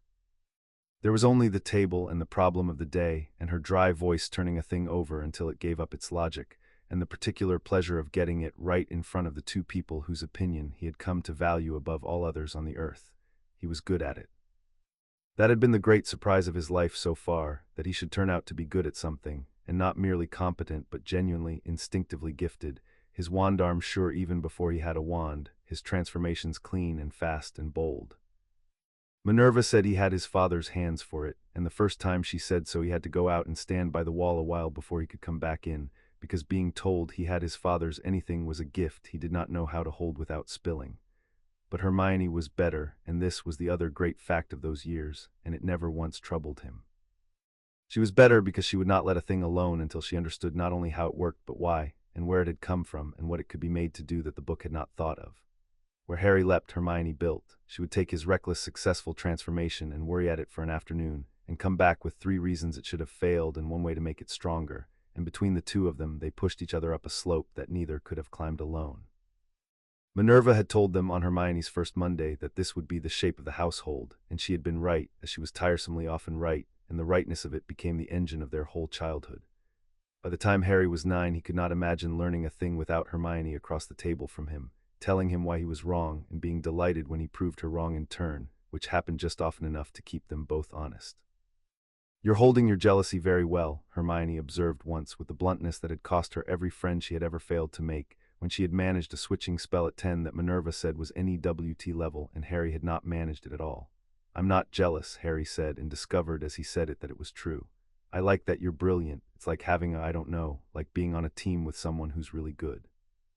You don't sit on the bench being jealous of your own striker. You're glad because they're on your side." He shrugged. "You're on my side." Hermione looked at him for a moment with an expression he could not read, which was rare because by 10 they read each other like the weather. "Yes," she said, "I am." And she went back to her switching spell, and the tips of her ears had gone pink, and Harry did not understand why and did not need to, and the afternoon went on. Hermione went home for the holidays, as Minerva had promised the Grangers she would, and at first Harry had braced himself for those weeks as he braced himself for everything, expecting the absence to reopen the old hollow place. It did not quite. He missed her with an intensity that surprised him, an ache located somewhere he could not point to, but Minerva had a genius for those weeks, and filled them not with substitutes for Hermione, but with things that were wholly his own. Long days on the water with the McLeod boys learning to handle a boat, and the slow, patient work of the garden, and the evenings of reading that had become the spine of his life, and twice a summer, a parcel from the south addressed in Hermione's small, ferocious hand, full of pressed flowers and pages of news and demands to know whether he had read the book she had sent and what he thought of Chapter 8. And there was Remus. Remus Lupin came into their lives in the spring of Harry's 9th year, and he came because Minerva went and found him, though Harry did not learn the whole of why until much later. He arrived at the cottage one wet afternoon, a gaunt, mild man in a much-mended coat, with gray in his light brown hair though he could not have been 40, and eyes that held a grief Harry recognized because he had carried its smaller cousin, and when he saw Harry standing in the doorway he went so white and so still that Minerva put a hand on his arm. "You have his shape," Remus said in a voice gone strange, and Lily's eyes. "I had been told, but being told is not, I find it is not the same as." He stopped. He mastered himself with a visible labor.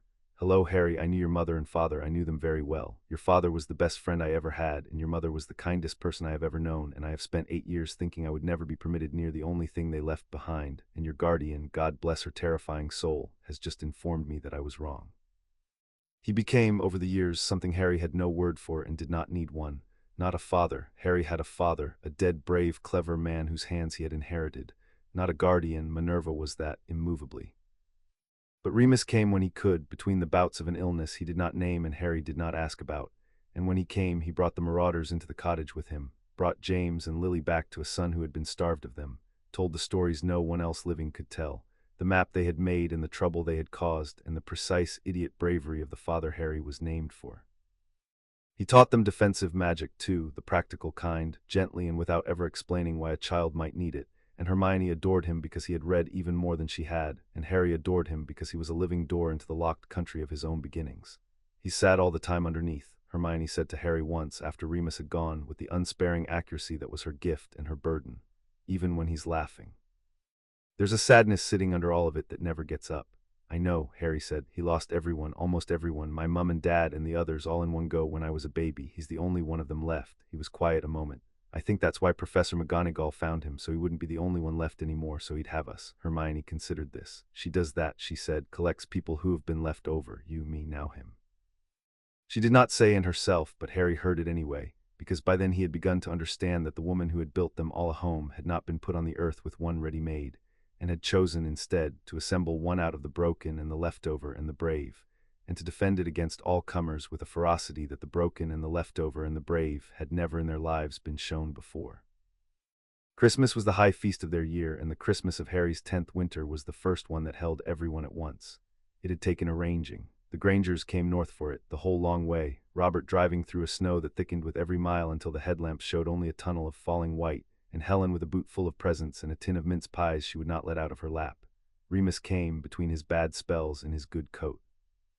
And the cottage that had begun the story holding 2 and grown to hold 3, now held 6 and a cat, and Minerva, who had spent the better part of her adult life in rooms full of other people's children and gone home alone to silence, found her own small house full of voices and could not, when she tried, remember why she had ever thought she preferred the quiet. Harry watched it all with the particular attention of a boy who had spent his early Christmases listening to the Dursleys open presents through a cupboard door. He watched Robert Granger and Remus Lupin discover, over the washing up, an unlikely shared passion for terrible puns, and conduct a contest of them so prolonged that Helen threatened to go home. He watched Hermione, home from nowhere because she was already home, sit between her mother and Minerva at the table and be, for once, entirely at ease in a room, fielding her father's jokes and her mother's questions and Minerva's dry asides, a girl with a place at every table in the room and the wit to hold court at all of them. He watched and he understood, in the wordless way a child understands the largest things, that this was the shape of the thing the books called family, and that it was not a thing you were born into and could lose as he had lost his, but also a thing that could be built, plank by plank, out of the leftover and the brave, by a woman who refused to let anyone she loved be alone at Christmas. They gave their presents on Christmas morning by the fire. Hermione gave Harry a book, of course, but not only a book. She had spent the autumn copying out in her small ferocious hand every spell they had invented together over 2 years of Sunday lessons, the reckless ones that worked and the careful ones that explained why, bound up in a cover she had stitched herself, and she gave it to him going slightly pink and saying it was only practical. They kept forgetting what they'd worked out, and Harry held it and could not for a moment say anything at all. He gave her in return a thing he had made in secret with Remus's help over a summer of evenings, a small brass instrument, half compass and half clock, that pointed not north but toward whichever of them held its twin, so that neither of them, the card tucked inside it read in Harry's careful print, would ever have to wonder where the other was. Hermione read the card twice. Then she put the instrument round her neck on its chain and did not take it off for the rest of the holiday, or, as it turned out, for a great many years. It was in the middle of that morning, with the wrapping paper everywhere and the fire roaring and her mother laughing at something Remus had said, that the thing happened with the lights. Hermione had been opening Minerva's gift, which was a wand-maker's appointment, a card promising that come her 11th summer she would go to Ollivander's and choose, or be chosen by, a wand of her own, the first true wand of her life, and the meaning of it had gone through her all at once. 11 years of being a problem to be managed, and 2 years of being taught, and now this promise that she belonged so completely to the world of magic that the world of magic was going to hand her its key. And the feeling had been too large for her. Harry saw it happen, saw the joy crest past the place where she could hold it, and on the mantelpiece every candle flared at once, tall and white and roaring toward the beams, and the fire leapt, and the glass baubles on the little tree rang against each other though no wind moved them, and Hermione's hands had begun to shake around the card. Once this would have frightened the whole room. Now Robert Granger only looked up with mild interest, and Helen with a mother's wary love, and Minerva did not move at all because Minerva was watching Harry. And Harry simply reached over and put his hand over Hermione's shaking ones, as he had been doing for 2 years, and said easily, not even looking at the roaring candles, "Hey, it's just us. It's only the good kind this time. Breathe out and let them be tall if they want. Nobody minds. Look, your dad doesn't even mind." And Hermione breathed out and looked at the candles and made a choice, the choice Minerva had taught her on a trembling afternoon in a southern bedroom, not to crush the magic down but to own it, to let it be exactly as tall as her joy and not 1 inch taller, and the candles steadied to a clean bright burn, and the baubles stilled and the fire settled, and Hermione laughed, shaky and astonished, with the brass instrument bright at her throat and Harry's hand still over hers. "You're getting good at that," Harry told her. "I have a good teacher," Hermione said, and she did not mean Minerva quite, and Harry went pink in his turn, and Helen Granger looked at the two of them with a hand pressed to her mouth, and Minerva McGonagall got up abruptly to see about the goose, because there are limits to what even a Scotswoman can watch across a hearth on Christmas morning without requiring a moment in the kitchen to attend to her composure. Later, when the short day had gone to dark and the others were dozing or talking low and Robert Granger was snoring frankly in the good chair, Harry and Hermione put on their coats and slipped out to the wall above the lock, because Harry had promised her, years ago on a train, that the lock did a thing in the evening and she ought to be there for it. There was no sun to go down, it had been gray all day and the snow had only just stopped.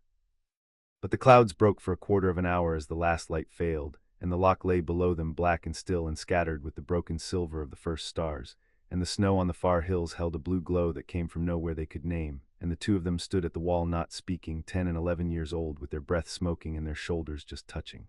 "Thank you for the compass," Hermione said at last. "It's the best thing anyone's ever made me. I worked out how it has to function, and it really shouldn't. It's keyed to a person and not a place, and that's almost impossible, Harry. Do you understand what you and Remus did?" "It doesn't have to be possible," Harry said, which was the first thing he had ever said to her, through a closed bedroom door 3 years before, and she remembered and turned her head, and in the blue dark they looked at each other for a moment that neither of them had words for and neither of them tried to fill. "No," Hermione agreed softly. "I suppose it doesn't." And she looked back at the lock, and the stars came the rest of the way out, and from the cottage behind them came the sound of Remus starting up a song and Helen telling him he had a dreadful voice, and Minerva unmistakably joining in regardless, and the two children stood and listened to the family they had been given singing badly into the Highland dark, and were warm all the way through in a way that had nothing to do with their coats. Minerva McGonagall did not collect Remus Lupin only out of pity, though pity came into it. She collected him because she needed what only he could give, and what she needed was the truth about Sirius Black. It had nagged at her for years, a stone in the shoe of her conscience, and the wool had brought it to a head. James and Lily had named Sirius Black first guardian of their son. First, before all others, before her. People did not do that. People did not make the one who would shortly betray them to their deaths the legal father of the child they were dying to protect. Either James Potter, who had been no fool, had been the greatest fool who ever lived, or the story everyone had swallowed in the grief and terror of that November was wrong, and Minerva, who had taught James Potter and known him for a brave and loyal idiot but never once for a fool, had come, slowly and against the entire weight of official wizarding history, to believe it was the story that was wrong. So she investigated quietly, in the manner of a woman who has all the time in the world and no intention of being noticed until she is ready. She pulled the trial records and found to her cold disgust that there were none, because there had been no trial. Bartemius Crouch had thrown Sirius Black into Azkaban on the strength of a public reputation and a street full of corpses, and not 1 hour in a courtroom. She tracked the matter of the secret keeper, and learned that the Potters' Fidelius had been cast 3 days before their deaths, and that everyone had assumed Black was the keeper because everyone knew Black was James's dearest friend, and that assuming was not the same as knowing, and that no one in 8 years had thought to check. And she found Remus Lupin, the last living marauder, half-starved in a damp room in Yorkshire, and she sat him down and made him tea and asked him the questions no one had asked him in 8 years, and watched the answers reopen wounds she had no right to reopen and no choice but to. "Peter," Remus said the third time she came, when she had earned enough of his trust to be told. "If it wasn't Sirius, it has to have been Peter. He was the fourth of us. Quiet little Peter who followed James about like a duckling. We always laughed that he'd be the one to outlive us all because he never took a risk in his life." He had gone gray saying it, but Peter's dead, Minerva. Sirius killed him, blew him apart in the street with a dozen muggles. All they found was a finger. "If you're telling me Sirius didn't betray James, then you're telling me the one I've spent 8 years hating in a cell betrayed them, and the one I've spent 8 years mourning in the ground is the one who— No, I can't. I buried both of them at once. Don't make me dig them up unless you're sure." "I am not yet sure," said Minerva, "but I intend to become so." "A man can be made to look dead with a single finger and a great deal of cunning, Remus, and your Peter was, you tell me yourself, the most overlooked of the four of you, which is precisely the quality one wants in a spy. I am not asking you to hope yet. Hope is expensive and you have little to spare. I am asking you only to help me find out. The lad upstairs has a godfather rotting in Azkaban who may well be innocent, and a chance, however slender, at a family larger than the one I have managed to scrape together for him. And I do not intend to leave that chance unexamined, because the ministry could not be troubled to hold a trial. The break, when it came from Remus, and it cost him to give it.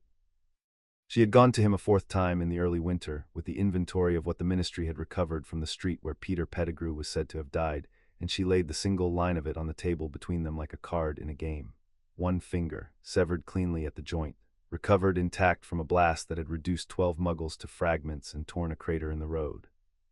She watched Remus read it and watched him understand before she said a word that a blast which leaves nothing of 12 grown men does not, by any law of magic or matter she knew, leave one finger lying neat and whole upon the cobbles for the aurors to find. A man does not lose one finger to an explosion that powerful, she said quietly. A man cuts off one finger, Remus, deliberately before he sets the explosion, so that there will be a piece of him to bury and no one will look for the rest. Remus had gone very still, and then in a voice she had to lean close to hear, he told her the thing he had kept for 12 years, the secret the marauders had carried out of school and into the grave, that James and Sirius and Peter had become Animagia's boys, unregistered, illegally, brilliantly, to keep their werewolf friend company through his worst nights. A stag, a great black dog, and Peter, the smallest and least of them, the one no one ever looked at twice, a rat. A rat, Minerva repeated, and the whole shape of it came together in her mind with the click of a lock turning. A small grey rat that could vanish into any wall in Britain, that could live in a cellar or a barn or, God help us, in some unsuspecting family's house for years, fed and warm and waiting. Remus. A man who can become a rat can cut off a finger, blow apart a street, and be gone down the nearest drain before the smoke clears, leaving his oldest friend to take the blame and the dead to take the grave. She sat back. Her hands, she noticed, were not quite steady. Sirius did not kill Peter Pettigrew. Sirius cornered him, and Peter killed 12 muggles and himself in the official record, and fled on 4 legs, and Sirius has been screaming the truth into a stone wall in the North Sea for 9 years while the Dementors eat it out of him one day at a time. You're sure now, Remus said. It was barely a question. His face had the terrible openness of a man watching a grave he has wept over for a decade turn out to be empty, not knowing yet whether to call it a resurrection or a fresh wound. I am sure of what happened, Minerva said. I am not yet able to prove it to a court, because the one witness who could is a rat hiding somewhere in a country full of rats, and the other is a man the ministry would sooner kiss than listen to. But I am sure, Remus, and a thing I am sure of I do not let go. She reached across the table and put her hand over his, briefly, in the manner of a woman to whom such gestures did not come easily, and who made them anyway when they were owed.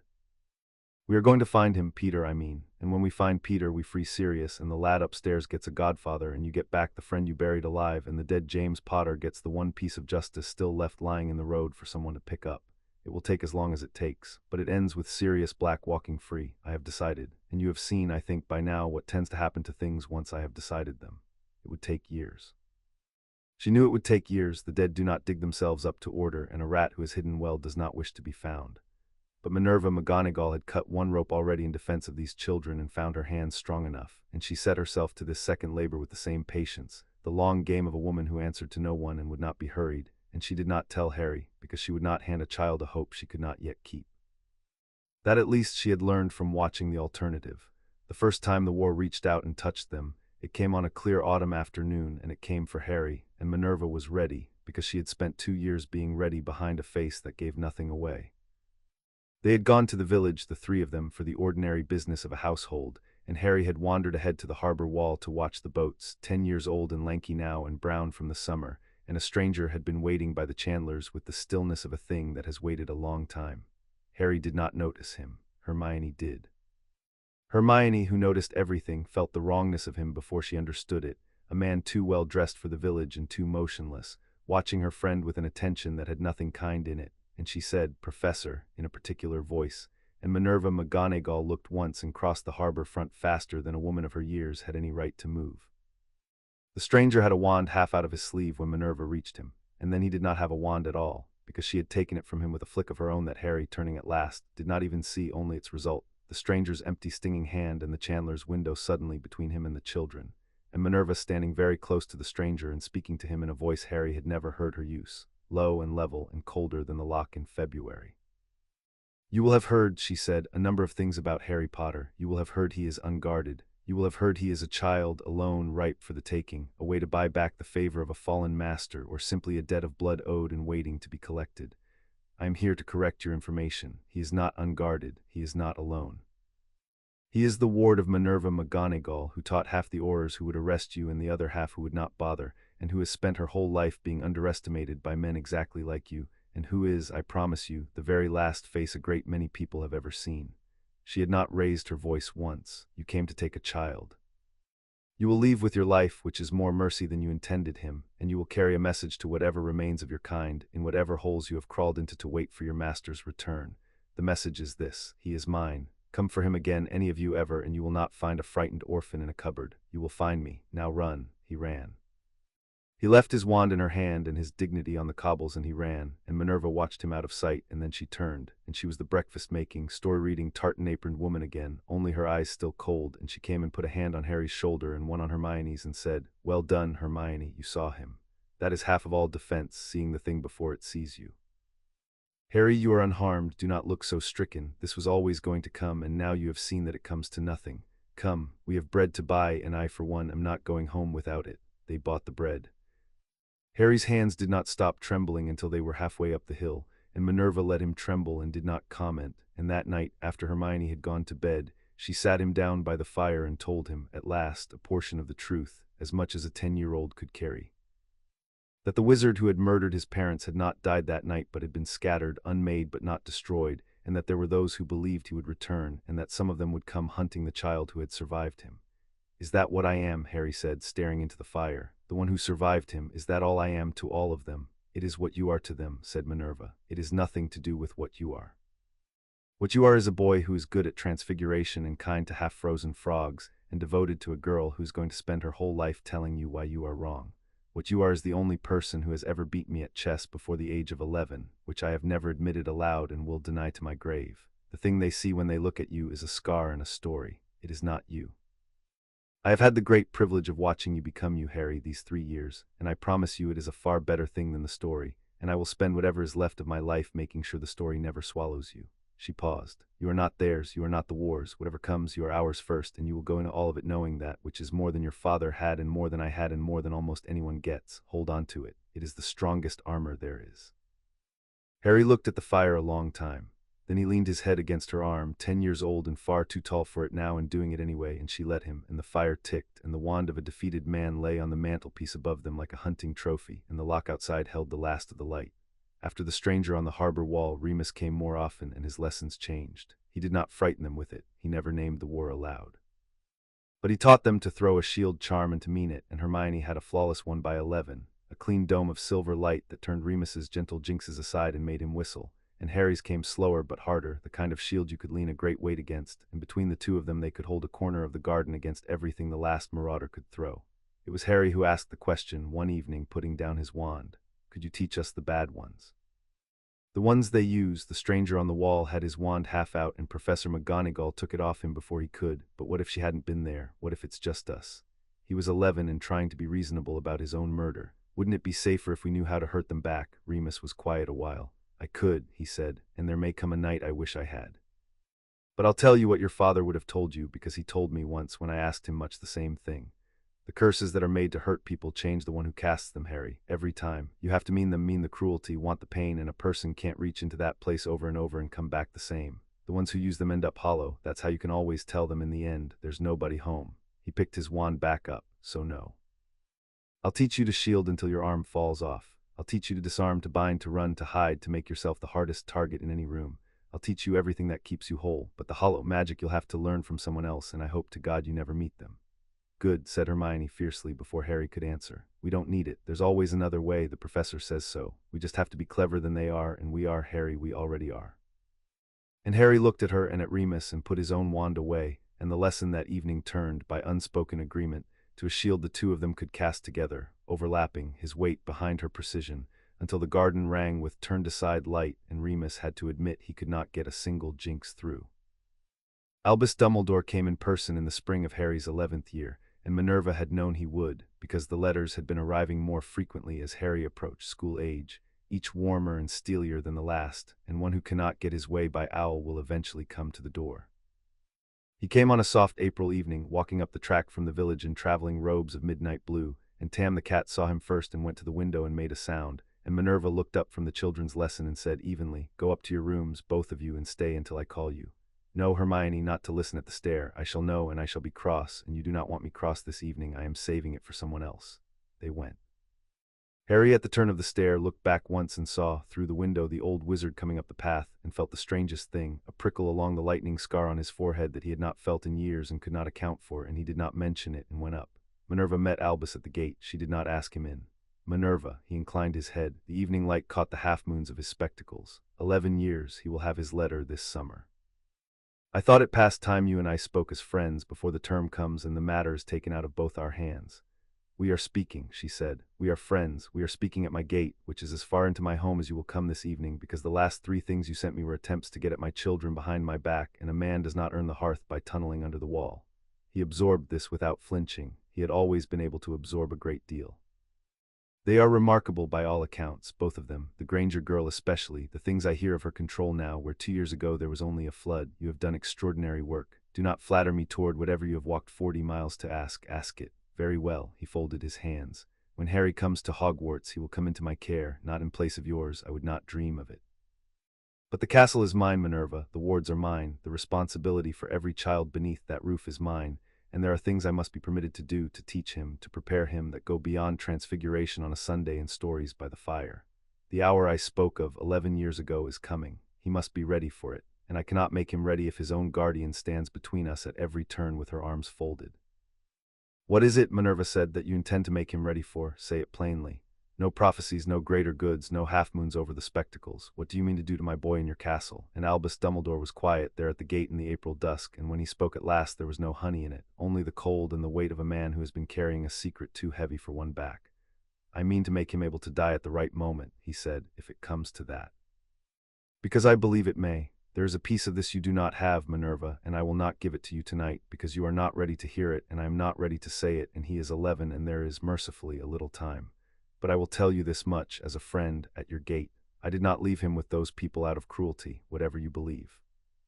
I left him there because I knew, I have always known, that a day might come when I would have to ask of him the most terrible thing that has ever been asked of a child, and I did not think I could ask it of a boy who had been loved. I thought it would be kinder in the end if he had less to lose. He looked at her, and the steel had gone out of him, and underneath it was only an old man, very tired, who had done a terrible thing for a reason he could no longer be sure of. And then you took him, and you loved him, and you gave him everything I withheld, and now, God help me, I do not know if I have the right to ask it of him at all.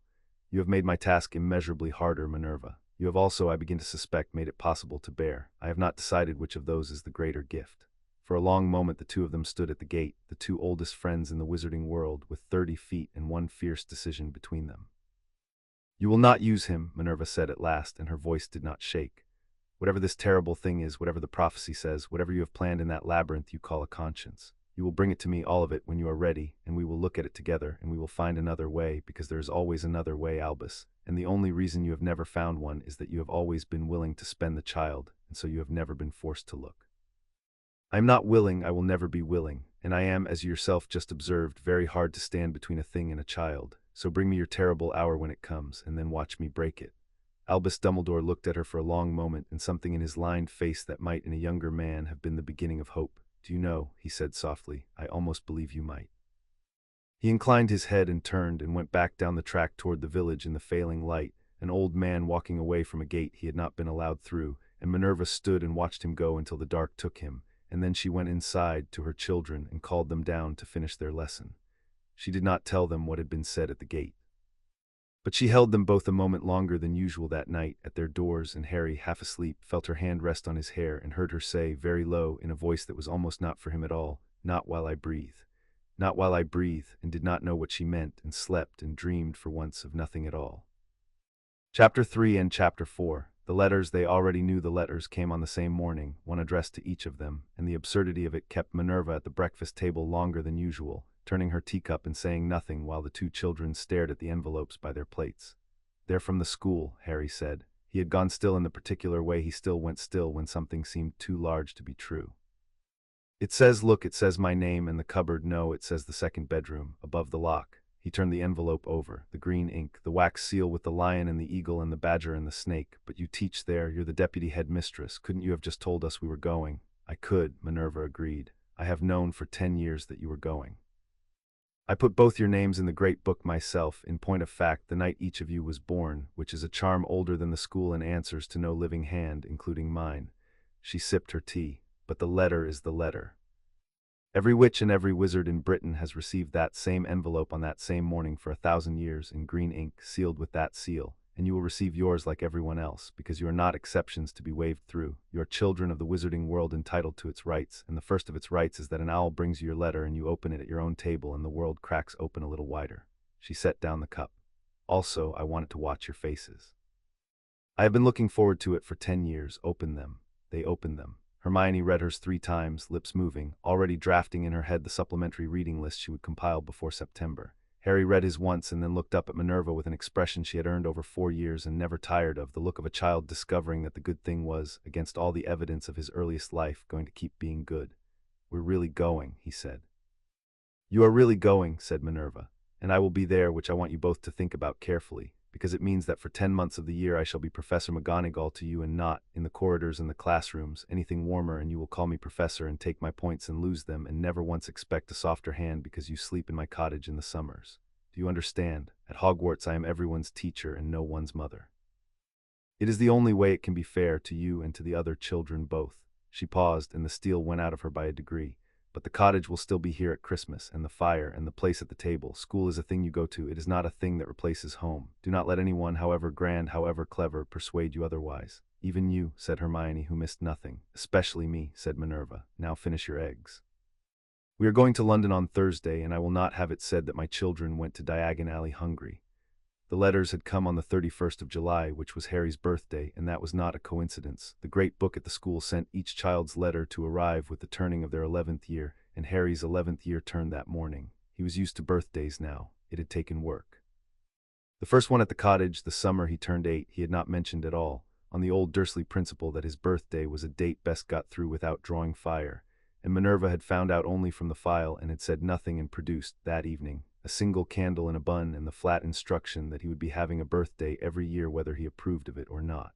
4 years on he had stopped flinching from the candles. He had even this year mentioned it himself in advance, which Minerva had marked as quietly as she marked everything. They kept it small and they kept it whole. Remus came, looking better than he had in years, with a book of defensive theory inscribed to Harry in the same hand that had once labeled a certain famous map. Hermione, home from the south for the occasion, gave him a quill that corrected your spelling as you wrote and pretended she had bought it because his spelling was a disgrace, and not because she had seen him struggle and wanted to spare him the struggle, and Harry let her have the pretense, because that was how the two of them traded kindness, sideways, disguised as practicality. And Minerva gave him the thing he had not dared want, which was a photograph, recovered from somewhere she would not say, of James and Lily Potter laughing on their wedding day, alive and moving and absurdly young, and Harry held it in both hands and went out to the wall above the lock for a while, and when he came back his eyes were red and he was smiling, and no one remarked on either, and they had cake. 11, Remus said, watching him over the table. You're the very image of him, you know. Until you do something kind, then you're all her. He raised his cup. They'd be so proud they couldn't see straight, Harry, both of them, of exactly who you've turned out to be. That, said Minerva, is the truest thing anyone has said at this table all evening, and I will allow no one to improve upon it, so we will leave it there and have more cake. And they did, and the weather clock swung toward fair, and Tam the cat ate a forbidden portion of cream off the edge of Harry's plate, and a boy who had once spent his birthdays in a cupboard turned 11 in a warm, bright kitchen full of every person in the world who loved him, which was, he had come to understand, the rarest and most ordinary kind of wealth there was. Diagon Alley took Hermione the way the cottage had taken Harry, all at once and without her permission. She came up out of the dark of the leaky cauldron into the crooked sunlit street with its leaning shops and its owls and its cauldrons stacked outside the apothecary, and she stopped dead, gripping Harry's sleeve, and said in a voice gone unscientific with wonder, "It's real. It's all real. I read about it and I knew it was real, but I didn't know." And Harry, who had felt exactly this 4 years before on the shingle below the cottage, only grinned at her and said, "I know." Wait till Gringotts. They went to Gringotts first, because Minerva did things in their proper order. The goblins knew her. They inclined their heads a precise and grudging degree that Harry would later learn was reserved for the very few wizards the goblin nation had decided not to actively despise. And down in the rattling carts, deep under London, Harry stood in front of an open vault and looked at more gold than he had known existed in the world, his parents' gold, left to him, kept for him, and went quiet. "They left you provided for," Minerva said beside him, her voice carrying nothing but fact, because she had learned that Harry could bear facts where he could not yet bear sentiment. "James came from old money and spent it generously, and there is a great deal left. It is yours. Not today. Today we take what you need for school and a little over, and no more, because a boy with a bottomless purse learns nothing about the value of anything. But it is yours, and it means you will never want, and it means that no one ever again will be able to tell you that you are a burden being fed out of charity. You were never that. You were a wealthy orphan kept in a cupboard by people who had your own money for your keep and gave you a broken soldier and 3 pebbles. Something cold moved under her level voice and was gone. Take what you need, we have shopping to do. He took what he needed. He also, when she was examining a ledger with the goblin, quietly pressed a handful of gold into a pouch and did not mention it, and Minerva, who saw everything, saw it and said nothing, and found out only at Christmas that he had sent it anonymously to Remus, who had come to the cottage that year in a coat that was, for once, not mended, and had not been able to account for it. The shopping filled a long, bright day. Robes from Madame Malkin's, where a pale pointed boy on the next stool spoke with great authority about brooms and blood and the people who ought not to be allowed into the school, and Hermione went rigid beside Harry, recognizing the shape of the cruelty even in its child-sized version, and Harry, who had been on the receiving end of cruelty his whole early life and had decided he would not deal in it, said pleasantly, "She's the best in our year already, and she's Muggle-born. So I expect she'll be top of every class you're in. You'll have lots of chances to watch." And the pale boy went red, and Hermione looked at Harry with her chin up, and they left Madame Malkin's having made, without quite meaning to, their first enemy and discovered, in the making of him, something true about themselves. Flourish and blots nearly finished Hermione entirely. She walked into the towering, teetering, leather-and-dust cathedral of it, and made a sound Harry had never heard her make, and then she was gone down the aisles with a basket, and Minerva let her go, because there are kinds of joy a person ought not to be supervised through. She came back with the set books and 11 others, and conducted a brief, doomed negotiation with Minerva over the 11, and won 4 of them, which Minerva had privately decided to allow before the haggling began, because a child who reads too much is a complaint she had waited her whole career to be able to indulge. It was in the doorway laden that they met the Weasleys, a tide of red hair flooding in out of the sun, a harried, kind-faced woman counting heads and a clutch of boys and one small, fierce girl bringing up the rear. The mother knew Minerva at once and went pink with the pleasure of it. Professor McGonagall, oh, and goodness. Her eyes found the scar before she could stop them, the way everyone's did, and then, to her enormous credit, she looked away from it and at the child instead. "And you'll be starting this year too, dear. Don't you let the older ones frighten you about the sorting. It's nothing. Our Ron's starting as well. He's about here somewhere, Ron." But Ron had gone scarlet and ducked behind a shelf at the prospect of being introduced to Harry Potter by his mother, and so the two of them did not meet that day after all, and saved it for a train, which was, Harry thought afterward, much the better way. The girl Ginny stared at Harry with her whole soul until her mother towed her out, and Hermione watched her go and said thoughtfully, "That one's going to be trouble in about 4 years," and was, as usual, right. And then there was Ollivander's. It was a narrow, dim shop that smelled of dust and secrets, and old Mr. Ollivander came drifting out of the stacks with his pale, wide eyes and named, to Harry's discomfort, the wands of his mother and his father from memory, the willow and the mahogany, before he had said a word. He measured Harry with a tape that moved by itself and brought box after box, and wand after wand did nothing at all, until the shop was a wreck of rejected magic and Ollivander was looking happier and happier, murmuring tricky customer," in a tone of deep professional pleasure. The wand that chose Harry was holly and phoenix feather, 11 inches, supple, and when his fingers closed on it a warmth went up his arm and a fountain of red and gold sparks broke from the tip and lit the dim shop like a small sunrise, and Hermione clapped and Minerva by the door allowed herself one nod. But Ollivander had gone very quiet. "Curious," he said softly. "Curious, curious. What's curious?" said Harry. "I remember every wand I have ever sold, Mr. Potter. Every one, and it happens that the phoenix whose tail feather sits in your wand gave one other feather, only one other. It is very curious that you should be destined for this wand when its brother gave you that scar." His pale eyes moved to Harry's forehead. "He who must not be named did great things with that wand. Terrible, yes, but great. We must expect great things from you, Mr. Potter.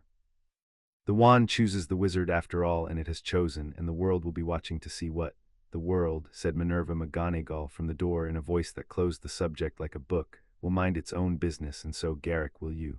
He is a child, he is buying his first wand. He is not a prophecy and he is not a weather forecast, and he will not be told, in a dusty shop on the day that ought to be one of the happiest of his life, that he is fated to do great and terrible things in the shadow of the worst wizard who ever lived. He will do great and ordinary things, like learning to control a wand that wants to show off, and he will do them in his own time, and you will wrap it up and we will pay you and wish you good afternoon." She put a hand on Harry's shoulder. "The brother wand is a coincidence of feathers, Harry, nothing more. A wand is a tool. The hand that holds it decides everything. Yours is a good hand. I have watched it for 4 years. Pay Garrick." Hermione's wand chose her at the far end of the same afternoon, after fewer tries, because Hermione approached even being chosen by a wand as a problem to be solved efficiently. Vinewood and dragon heartstring, 10 3/4 inches, and when it lit it did not throw sparks so much as a steady clean radiance that filled the shop corner to corner and did not flicker. And Ollivander looked at the unwavering light and then at the fierce brown-eyed girl holding it and said, Vinewood seeks a witch of hidden depth and sudden growth, and dragon heartstring learns fastest of all the cores and bonds hardest to its witch. I should not like to be the thing that ever stands between you and someone you have decided to protect, young lady. And Hermione, who had spent her whole short life being told her depth was a problem, held the steady light up and looked at it as if it had told her a secret she had always suspected and never dared believe. The platform between 9 and 10 was a wall, and the crossing of it never stopped being a marvel, and on the 1st of September Minerva walked them to the barrier and no further, because at the barrier she stopped being the woman from the cottage and started being the professor, and they all three felt the change come down like a portcullis. I will see you at the feast, she said, brisk, her hand resting one moment on each of their heads. You will sit where the hat puts you, and you will be kind to whomever you are put beside, and you will write to the Grangers tonight, Hermione. Your mother will be sitting up. Harry, look at me. He looked. The scar is a scar, the story is a story. You are neither. Go and be 11. It is the only chance you will get. And then she was gone into the crowd in a swirl of tartan, and the two of them looked at each other on the scarlet steaming platform and squared their shoulders and went to find a compartment. They found one with a round-faced boy in it who had lost his toad, and Hermione, being Hermione, organized the entire carriage into a search within 10 minutes and found the toad herself, under a seat 4 compartments down, and presented it to Neville Longbottom, who went pink and grateful and attached himself to them for the rest of the journey, and as it turned out, for the rest of his life. And a red-haired boy put his head in looking for a seat, Ron Weasley, with a smudge on his nose and a hand-me-down everything and a rat asleep in his pocket, and Harry, who knew exactly what it was to have nothing and be ashamed of it, made room before Ron could be embarrassed and said, There's loads of space, sit down. Do you know how to play wizard's chess? I've been trying to teach her for 4 years and she's hopeless. I need someone decent to play. Oi, said Hermione, without looking up from her book. You're hopeless at chess and brilliant at everything else, Harry said. It's the only thing I've got, let me have it. And Ron Weasley, who came from a family with more love than money and had spent his whole life as the 6th of 7 in the overlooked one, looked at the famous Harry Potter making fun of himself to put a stranger at ease, and decided on the spot and forever that the things people said about Harry Potter being grand were nonsense, and got out his own battered chess set and the 4 of them. The orphan and the muggle-born and the forgotten youngest son and the timid heir who'd grown up in the shadow of braver parents rolled north through the dark toward the only school any of them would ever call by the name of home. When the rat in Ron's pocket stirred and showed, for a moment, a front paw that was missing a toe, no one noticed at all. There was a chess game on, and the trolley had come, and Harry was losing on purpose to keep Ron's spirits up, and Hermione was telling him she could see him doing it, and the small gray rat settled back into the warm dark of the pocket it had hidden in for 10 patient years, and was still. The sorting was the strangest thing Harry ever did in his guardian's company, because he did it while she stood on the dais in her emerald robes with the long roll of parchment in her hand, and called the names of children one by one in a voice that gave nothing away, including, when she reached them, theirs. Granger, Hermione. Hermione walked up with her chin level and sat, and the hat came down over her eyes, and it took a long time, longer than for anyone before her, and Harry, watching, could see her lips moving in silent argument with it, because of course she would argue with a magic hat, she argued with everything. He found out later what it had said. It had wanted badly to put her in Ravenclaw, where her mind would have been worshipped, and it had said so, and Hermione had said, with the directness that was her whole self, that she did not want to be worshipped, she wanted to be brave. She had spent her whole life being clever and alone, and she had finally found people worth being brave for, and she would like, please, to be sorted somewhere she could be brave beside them. And the hat had laughed, a dry rustle inside her skull, and said that wanting courage for the sake of the people you love was the most Gryffindor sentence it had heard in a century, and shouted to the hall, Gryffindor. And then some names later.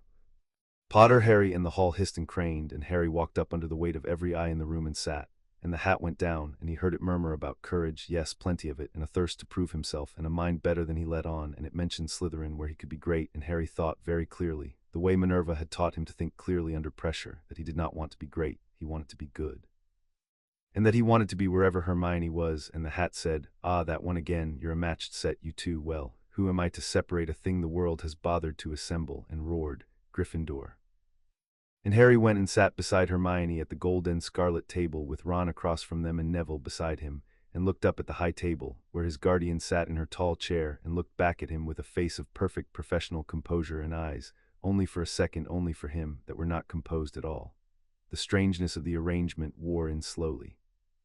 In the corridors she was Professor McGonagall, and she passed them with a nod no warmer than the nod she gave any pupil, and the first time Harry forgot himself and started on the stair to say something that began with the easy intimacy of the cottage, she gave him a look that froze the word in his mouth and taught him, more thoroughly than any lecture, where the line now ran. It hurt a little that first week. It would have hurt more if she had not found him on the Friday in the one place she could, the empty Transfiguration classroom after hours, and said, dropping the professor for 90 seconds flat, "It is not a rejection, Harry. It is a discipline. And here I cannot be soft with you, because 40 children would see it and learn that the rules bend for the favorites, and the lesson of your whole childhood has been that you are not a thing to be excused, but a person who can meet the standard. So I will hold you to the standard in public mercilessly, and you will meet it, and on Sunday at the cottage I will tell you how proud I was while I was being unbearable.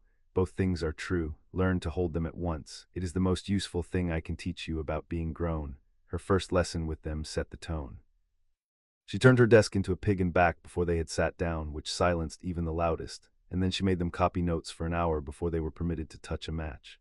And Hermione's hand was up at every question, and Harry got his match half to silver on the first day, and McGonagall awarded Gryffindor not one single point for either of them, and at the end took a point from Harry for talking, which he had been doing, to correct Ron's grip.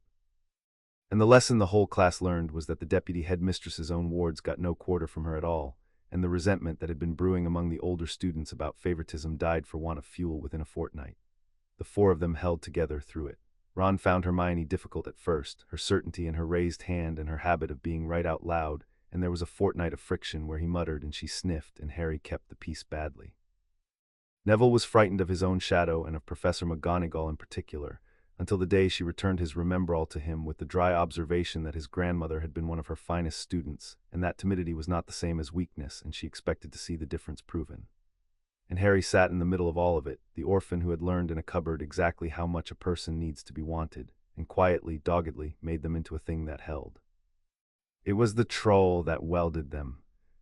It came on Halloween as the feast was ending. A mountain troll 12 feet high led into the school by something that wanted the castle in chaos, and in the confusion of the evacuation Hermione and Neville became separated from the crowd on the second floor, cut off by the thing's blundering path, and Harry, who wore a compass at his throat that pointed always toward the girl who wore its twin, knew before anyone else that she was on the wrong side of the danger.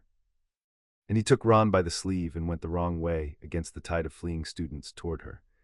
They found the troll filling a corridor, and Hermione and Neville backed against the wall behind it, Hermione with her wand up and her chin level and absolutely no fear showing on her face, only the fierce calculation Harry knew better than his own pulse. She had thrown a shield charm, the clean silver dome Remus had taught her, and the troll's club had come down on it once and made it ring and not broken it, but she could not hold it forever, and she could not get past the troll to the children's stare, and her eyes found Harry's over the monster's shoulder, and she did not waste breath on relief. "Its legs," she called, perfectly clear. "I can hold the front, I can't move it. Get its legs, Harry, like the wall, like we practiced on the wall." And they did the thing they had practiced 100 times in a Highland garden, with a tired werewolf throwing jinxes. Harry and Ron went low, and Harry put everything he had into the leg-locking jinx Remus had drilled into them, the one that bound an enemy's legs at the worst possible moment, and Hermione dropped her shield the instant his spell connected and threw the same jinx from the front, 2 bindings snapping tight at once around a creature already off balance, and the troll came down like a felled tree, the floor jumping with the weight of it, its own club swinging round to crack against its own skull. And then it was still. They stood there breathing, the 4 of them, around 12 feet of unconscious troll, and Neville said faintly, "How did you? That was, you weren't even scared." And Hermione said, still shaking slightly, "I was extremely scared. I was just trained not to let it run the show," which was the most McGonagall sentence she had ever produced, and which she did not realize she was quoting. That was the tableau Professor McGonagall came upon, with Snape and Quirrell at her heels, sweeping around the corner with her wand drawn and her face white. She took in the troll, the children, the unbroken shield shimmer still fading from the air, the precise twin bindings on the creature's legs that no first year had any business casting, and Harry watched her understand exactly what had happened and exactly whose training had done it, and watched her decide in the space of a breath to be the professor. 4 points to Gryffindor, she said in a voice of arctic calm, for Mr. Potter and Miss Granger, for sense and competence in a crisis where a great many older students would have lost their heads. And 40 would have been more fitting, but I will not have it said I reward children for engaging a mountain troll, which was reckless beyond permission, and which will not happen again because the next time the alarm sounds you will run with the rest and trust the staff to handle the monsters, and not go herring back into danger because one of your number was on the wrong side of it. Her eyes went to Harry and rested there 1/2 second longer than discipline strictly allowed. Go to your tower. All of you now, they went, and it was only much later, after the others were asleep, that a note came up to the dormitory by no means Harry ever worked out, folded small in a hand he knew better than his own. It said, "You did exactly right, and I have never been more frightened in my life, and I will deny having written this. Eat something in the morning. You were magnificent." He read it twice and tucked it into the shoebox he had carried out of a cupboard 4 years before, with the broken soldier and the dulled silver needle, and slept, finally, with the compass warm in his hand. Albus Dumbledore did a thing that autumn that Minerva had been watching for, and when he did it she went up to his office at once and did not knock. "You have brought the stone here," she said, "Nicholas Flamel's stone, into my school, full of children, including 2 of mine. I felt the wards take it last night. Do not insult me by pretending I imagined it." Albus did not pretend. He was at his window, watching the dark grounds, and he did not turn. Gringotts was no longer safe. There was an attempt in the summer. The vault was emptied an hour before. He is thin and far away and weak, Minerva, but he is reaching, and the stone would give him a body and immortality both. Here behind my wards, behind the protections the staff and I have laid, it is safer than anywhere in Britain. Bait, Minerva said, is also kept somewhere safe so that the thing one is hunting will come to it. Do not dress it in the language of protection. You have taken the one object in the world he cannot resist, and you have set it down in the middle of the children he most wants dead, and you have done it on purpose, because you would rather fight him here, on ground you have chosen, than wait for him to choose the ground himself. I understand the logic. I even grant the logic. What I will not grant is that you did it without telling me, when 2 of the children sleeping over that trap are mine, and when the thing the bait is most likely to draw is precisely the thing that wants my boy dead. Albus turned at last. The light from the window was cold on his face. What would you have had me do? Leave it in a vault he had already breached? Destroy the only stone in existence and a man's 400 years of life with it on my own authority because it frightened you? I would have had you tell me, Minerva said, so that I could do what I am about to do, which is watch. You have laid a trap, Albus. Traps catch things.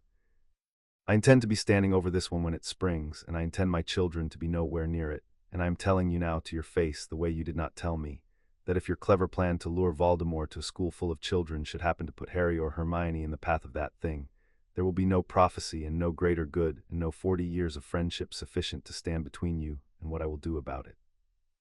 She came close and her voice dropped, and it was the voice she had used on a Death Eater on a harbor wall. I have spent 4 years teaching those 2 to be the cleverest and the bravest and the best defended children in this castle, precisely so that the day you decided to use the school as a snare, they would survive your decision. Do not make me regret that I did not simply take them and run. Guard your stone, Albus. I will guard my own. She left him at his cold window and went down through the sleeping castle, and on the 7th-floor corridor she passed the new defense professor coming the other way, a nervous, stammering man in a great purple turban who flinched from her gaze and smelled, faintly and wrongly, of garlic and something underneath the garlic that she could not name, and her old skin prickled, and she marked him and walked on. She did not yet know what he carried beneath the turban. But she had spent a lifetime learning to trust the prickle, and she trusted it now, and she resolved to watch Quirinus Quirrell as closely as she watched the 3rd-floor corridor, where a locked door and a sleeping danger had been installed in her school without her leave. They found the dog by accident, the way children find the things adults have hidden badly. A wrong turn fleeing Filch on a wet November evening, a locked door that Hermione opened with a charm she was not supposed to know yet, and then the 4 of them frozen in a doorway looking up at a monstrous 3-headed dog that filled a disused chamber from wall to wall, 6 eyes rolling, 3 sets of jaws coming awake with a roar that shook the dust from the rafters. They got the door shut. They ran. And it was only halfway down the stairs, hearts going, that Hermione stopped them all with a hand and said the thing that mattered. It was standing on a trapdoor, did you see? All that animal in a room with nothing in it but a trapdoor under its feet. You don't guard a door, you guard what's under it. She looked at them in the torchlight, the cleverest person in the castle working at speed. Something's hidden down there, something the school is willing to keep a monster like that on top of. And there was a break-in at Gringotts this summer. It was in the paper. A vault emptied the very same day it was robbed, nothing taken because it had already been moved. She stopped because the conclusion was too large for the stairwell. And here the whole of their upbringing told. A different set of children, raised a different way, would have kept the secret and gone digging, the way children in stories do, alone and unarmed and out of their depth.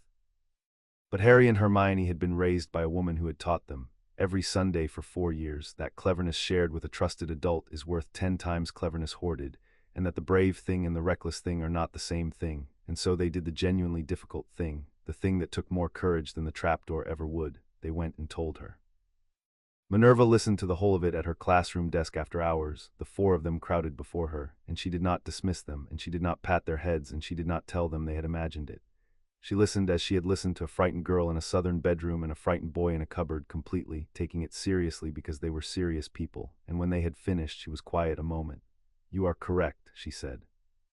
"There is something under that trapdoor, and the dog is mine, in a manner of speaking. I lent it. You are correct that it is connected to what was nearly taken from Gringotts, and you are correct to be uneasy. You are wrong about precisely one thing, and it is the most important thing, so attend to me."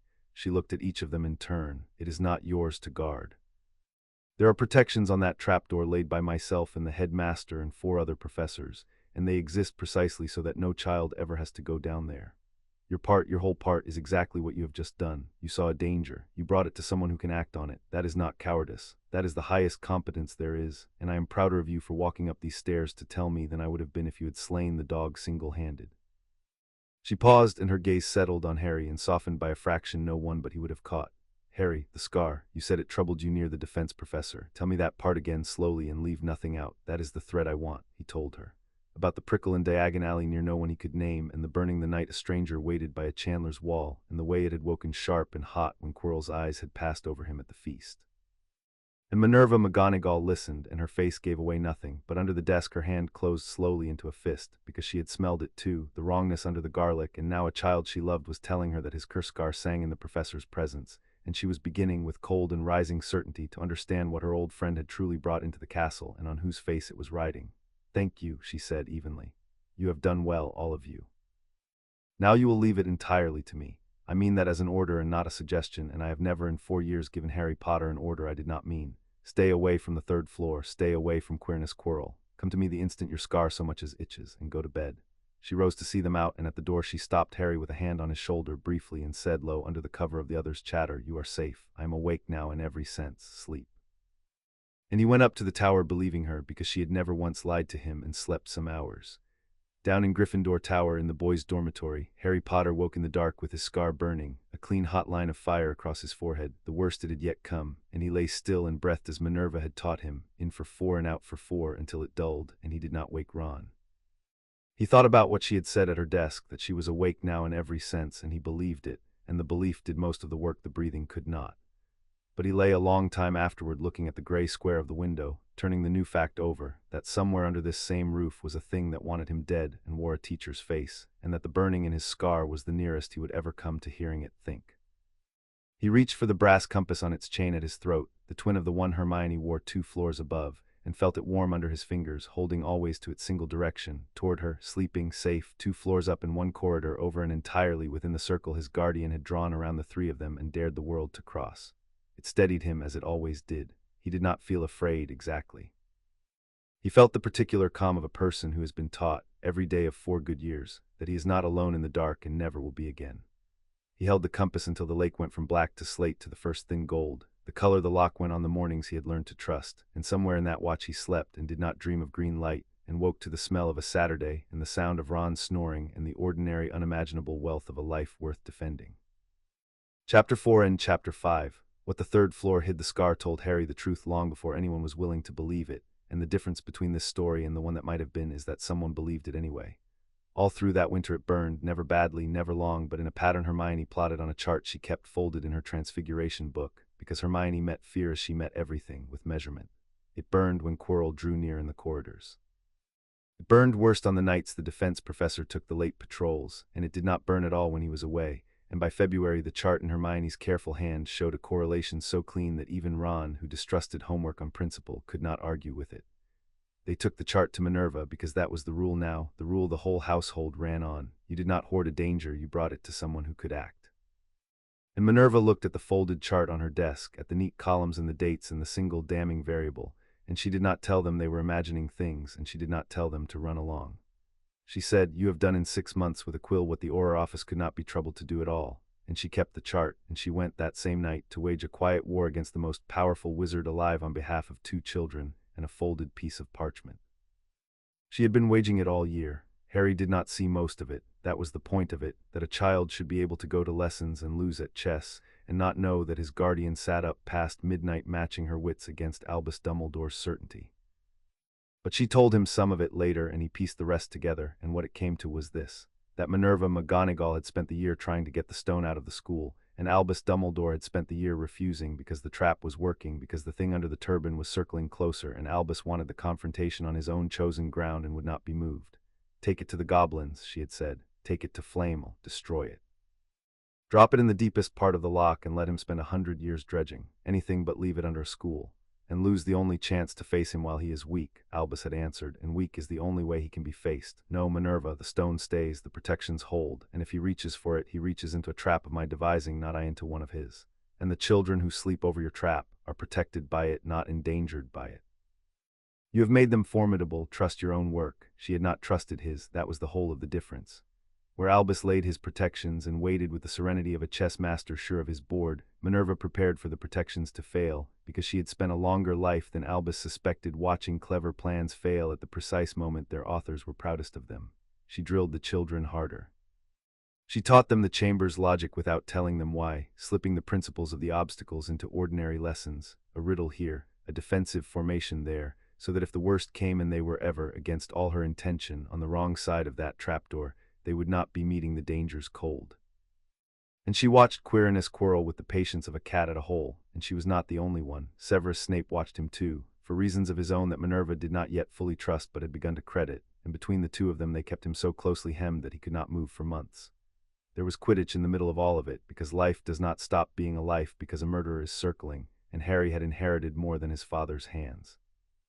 He had his father's eye for a snitch, and Madame Hooch had spotted it in the first flying lesson, and by November he was the youngest seeker in a century, flying the school's best broom in scarlet robes, while Minerva McGonagall sat in the staff stand wearing an expression of perfect professional neutrality and gripping the rail hard enough to bleach her knuckles.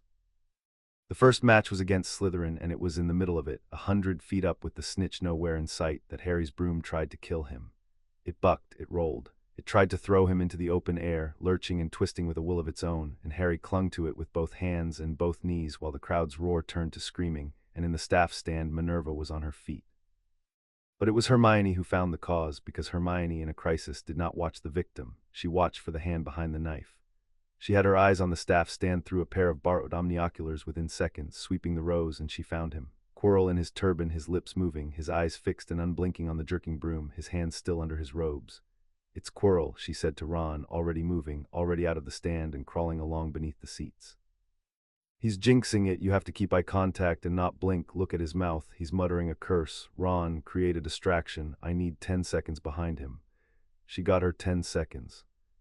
What exactly she did to the back of Professor Quirrell's robes was a matter she declined ever to fully explain, but it involved a jet of the bluebell fire Harry had taught her in a Highland garden, applied with precision to the hem of a defense professor who had made the mistake of standing in a wooden stand packed with witnesses, and in the sudden commotion of a small fire and a falling row of teachers, Quirrell's eye contact broke and the curse on Harry's broom snapped, and Harry, freed, dived. He dived 100 feet with the ground coming up like a fist, and pulled out a yard above the grass with the snitch struggling in his fingers and his stomach somewhere up near the clouds, and the Gryffindor stand came apart with joy, and high in the staff seats Minerva McGonagall sat down very suddenly and put one hand briefly over her eyes. That night at the cottage, in spirit if not in body, the three of them compared what they had seen, and the chart gained another entry, the cleanest yet: scar burning, broom cursed, Quirrell muttering, eye contact unbroken, cause and effect witnessed and timed. Hermione folded it back into her transfiguration book. "He tried to kill you in front of 1,000 people, she said, and her voice had gone flat and cold in the way that meant she was at her most dangerous. "At a school game. With your guardian watching, he doesn't care who sees anymore. That means he thinks he's nearly out of time or nearly strong enough that it won't matter." She looked at Harry. "It's going to be soon, whatever he's after under that trapdoor. He stopped being careful, and people only stop being careful right at the end." She was, as she generally was, exactly right. Minerva paid Quirinus Quirrell a visit of her own, in the dead week after Christmas, when the castle was emptied of students and a thing that wished to move unseen grew careless. She found him in his office among the smell of garlic, and she did not accuse him, because she could prove nothing, and an accusation she could not prove would only teach the enemy how much she knew. She did something colder. She sat down uninvited, and she looked at the stammering man across his own desk until the stammer dried up, and she spoke to him pleasantly as one colleague to another about how attached she had grown over the years to the children in her care, and about the unfortunate things that had befallen historically those few who had ever attempted to do those children harm, and about how very light a sleeper she had become, and how very far her reach extended, and how a person would be unwise, deeply unwise, to imagine that the absence of the headmaster from the castle on any given night left it in any sense unguarded. "I do not know what you are," she said, rising, drawing on her gloves, her tone never once leaving the register of polite faculty conversation, "and tonight I do not need to. I know only that my old skin prickles when I pass you, Quirinus, and it has prickled at exactly 3 things in 50 years, and the other 2 are dead. So let me leave you with a thought to keep you warm through the holidays. Whatever you are reaching for in this castle, you will reach past 2 children to get it, and one of those children is mine, and I have buried in a long life a great many people I loved and not one single person who tried to take them from me, because that second category I have always seen to personally." She inclined her head. "A Merry Christmas to you. Do wrap up warm. The corridors can be so very cold at night, and one never knows what is abroad in them." And she left him, and behind her, under the turban, on the back of a stammering man's skull, a ruined mouth shaped a word that was almost respect and entirely hatred. And the thing that had been Voldemort understood that it had badly underestimated the deputy headmistress, and resolved to wait for a night when she could be drawn away, because it had learned in 11 years of patience that even the most watchful guardian has one lever, and it had already begun to suspect what hers might be. He moved at last on the one night they had been drawn away. It was the first week of June, and the message that took Albus Dumbledore out of the castle was a forgery, an urgent summons from the ministry that he would discover, 2 hours too late and 40 miles away, that no one had sent. And the emergency that took Minerva from the castle an hour after him was real, or real enough, a fire in the owlery and a child reported trapped, a thing she could not ignore and could not delegate, engineered by something patient that had studied the household and learned its one reliable lever, which was that Minerva McGonagall would always, every time, go toward a child in danger. Harry's scar woke him at 10:30 with a pain that bent him double. He found Hermione already on the common room stairs, white-faced, her own copy of the chart in her hand, because she had felt the night change too, in her way, the prickle of wrongness she had learned to trust since a southern playground. Ron came down behind her and Neville behind Ron, the 4 of them assembling in the dying firelight without a word needing to be said, and Harry got out, through the pain, the thing they all already knew. He's going for it, tonight. The scar's never been like this. He straightened, breathing as he had been taught, 4 counts in, 4 counts out, dragging his mind clear of the fire in his head. "We have to get Professor McGonagall." "She's gone," said a portrait by the door, a knight who had taken a liking to them. "Both of them, the headmaster an hour since, and your head of house to the owlery not 20 minutes gone. There's a fire." And there it was, the shape of the trap inside the trap, and Harry understood it the way Minerva had trained him to understand things under pressure, fast and cold. They had been emptied out, both of them, the 2 who would have come. There was no adult in the castle who knew what Harry knew, who would believe the scar, who could be reached and made to act before the thing under the turban went through the trapdoor and came back with a body and 400 years of life, and nothing left in the world strong enough to stop it. Here a different boy might have gone alone, the brave, doomed, solitary way of stories. Harry did not. Minerva had spent 4 years teaching him that going alone was the reckless thing dressed up as the brave thing, and so he did the harder, the trained, the genuinely brave thing instead. He made a plan and he shared the danger out. "Neville, you're the fastest and you know the castle. Go to Professor Snape, then Flitwick, then Madame Pomfrey, anyone, wake the whole staff, tell them Quirrell's gone for the stone and Harry's scar says it's tonight. Don't argue with them, just say it and run to the next one. Ron, go to the owlery, find Professor McGonagall, tell her it was a trick to get her out, tell her we've gone down and she needs to come fast." He stopped Ron's protest with a look that was, though Harry did not know it, very much his guardian's. "You're not less brave for carrying the message, Ron. The message might be the thing that saves us. She told me that herself." He turned to Hermione. The compass was warm at his throat, pointing, as ever, at the girl beside him. "You and me. Because there's no time, and because the chambers are puzzles, and because I'm not going down there without you and you're not letting me, so let's not pretend either of us is staying behind." "No," Hermione agreed, already moving, already 3 steps into a plan of her own. "We go together or not at all. We always have." And the 4 of them split in the dark, 2 up and 2 down, into the worst night of their young lives. The dog was the easy part. There was a harp playing itself in the corner, left by Quirrell to keep the beast asleep, and the 3 heads snored, and the trapdoor stood open beneath one vast paw, and Harry and Hermione looked at each other once and dropped through into the dark. What waited below, they passed together, and they passed it because they had been raised to. The devil's snare took them in its coils the instant they landed, and a different pair of children might have thrashed and strangled. But Hermione had read the whole of their first-year herbology twice and remembered every word, and she said, calm even with the tendrils at her throat, "Stop struggling. It likes struggling. It's a snare. It hates light and heat. Harry, fire, make fire. You're better at it." And Harry, who had been making fire wandlessly out of fear since he was 7 and could now do it on command, brought a roar of bluebell flame up out of his palm, and the plant recoiled shrieking and dropped them through to the stone below.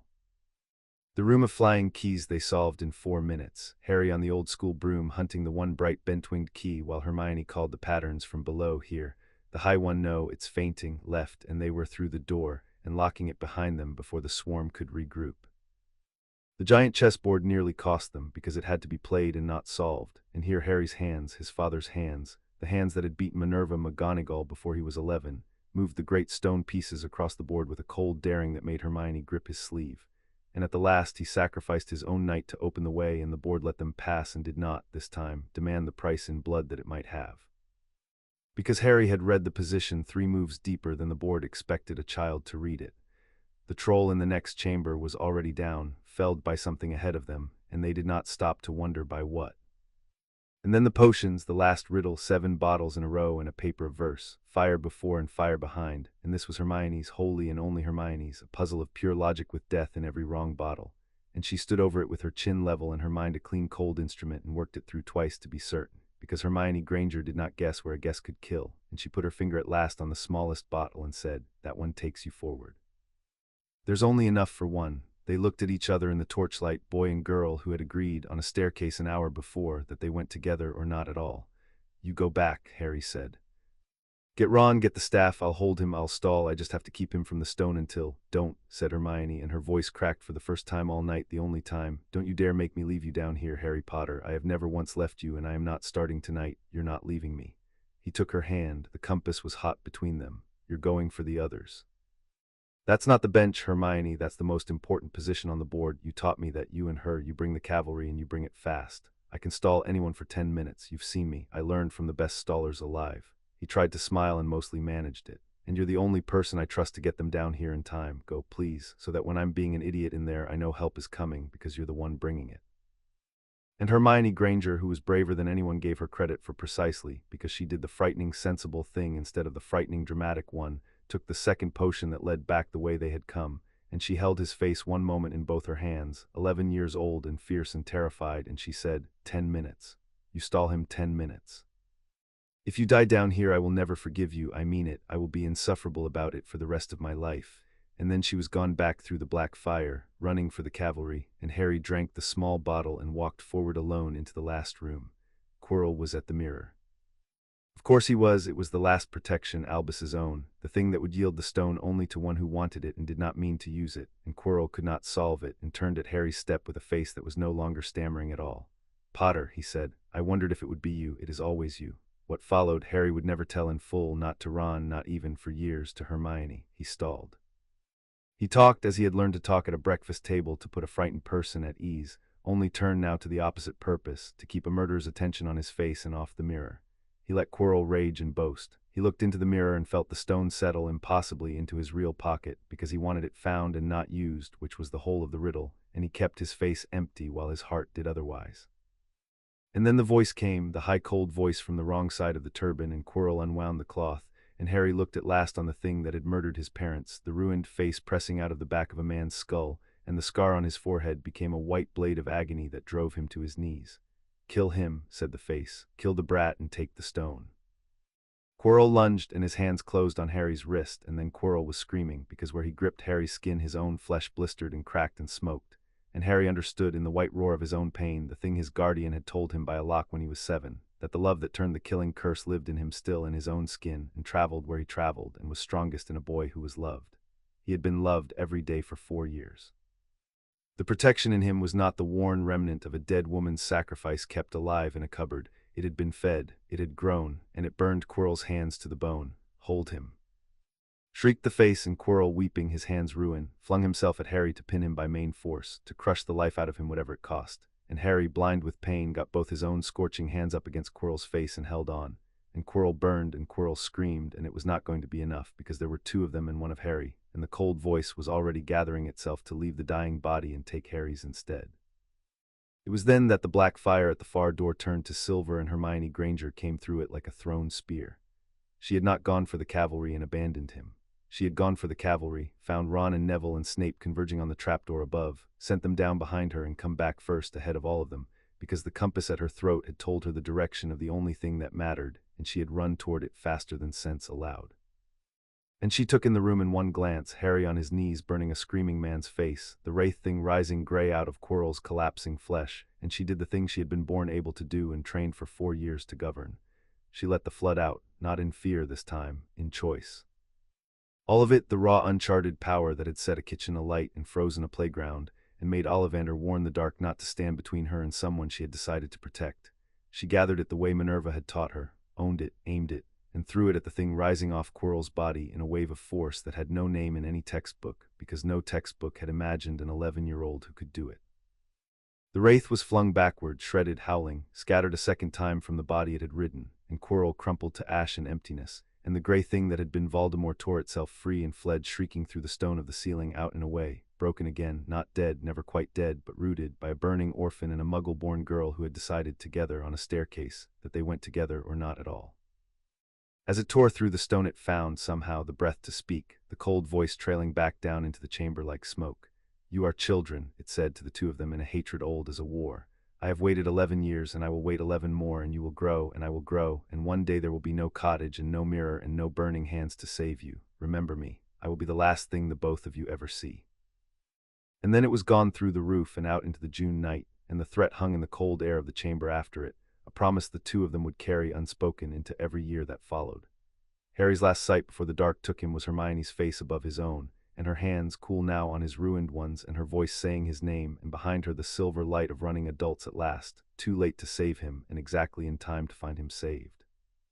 He woke in the hospital wing 3 days later, and the first thing he saw was Minerva McGonagall asleep in a hard chair by his bed, upright, exhausted, her stern face undone by sleep into something younger and more frightened than he had ever seen it, and her hand wrapped around his bandaged one as though she had been holding it for 3 days and did not intend to stop on his account.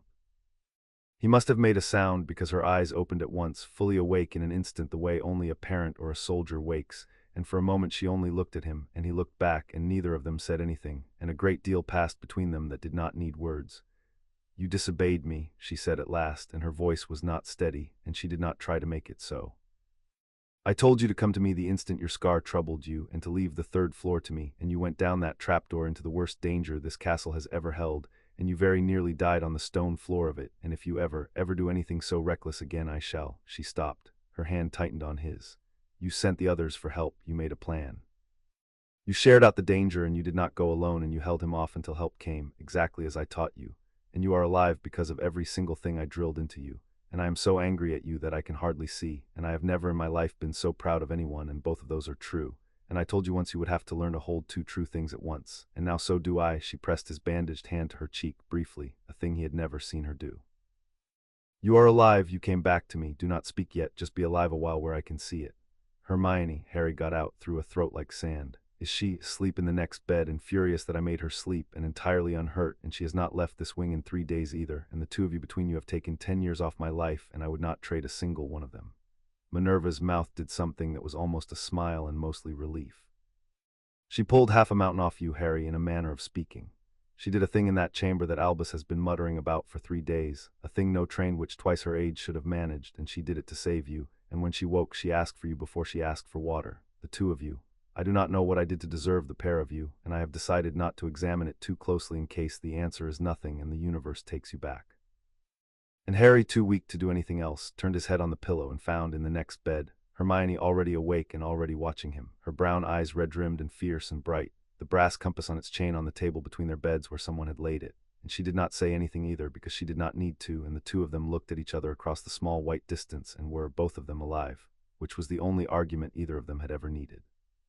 The hospital wing filled over the next 2 days with everyone who loved them, which Madame Pomfrey deplored and permitted, because even she could see that the medicine in the room was not all in her bottles.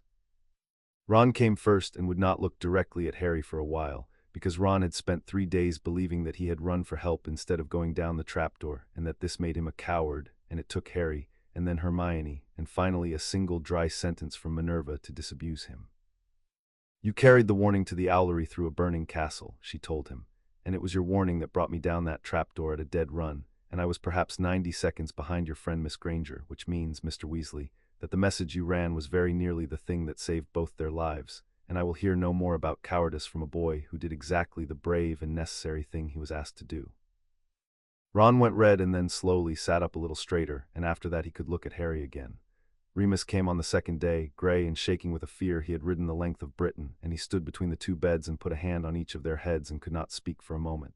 Your father, he managed at last to Harry, would have done exactly what you did, stood between the thing and the people behind him until help came. And your mother, and here he had to stop again, your mother would have done exactly what Hermione did, come back through the fire for the one she loved when every sensible bone in her body said run. He shook his head. I spent 11 years dreading the moment I'd see James and Lily in you because I thought it would break me. It didn't. It's the best thing I've ever seen.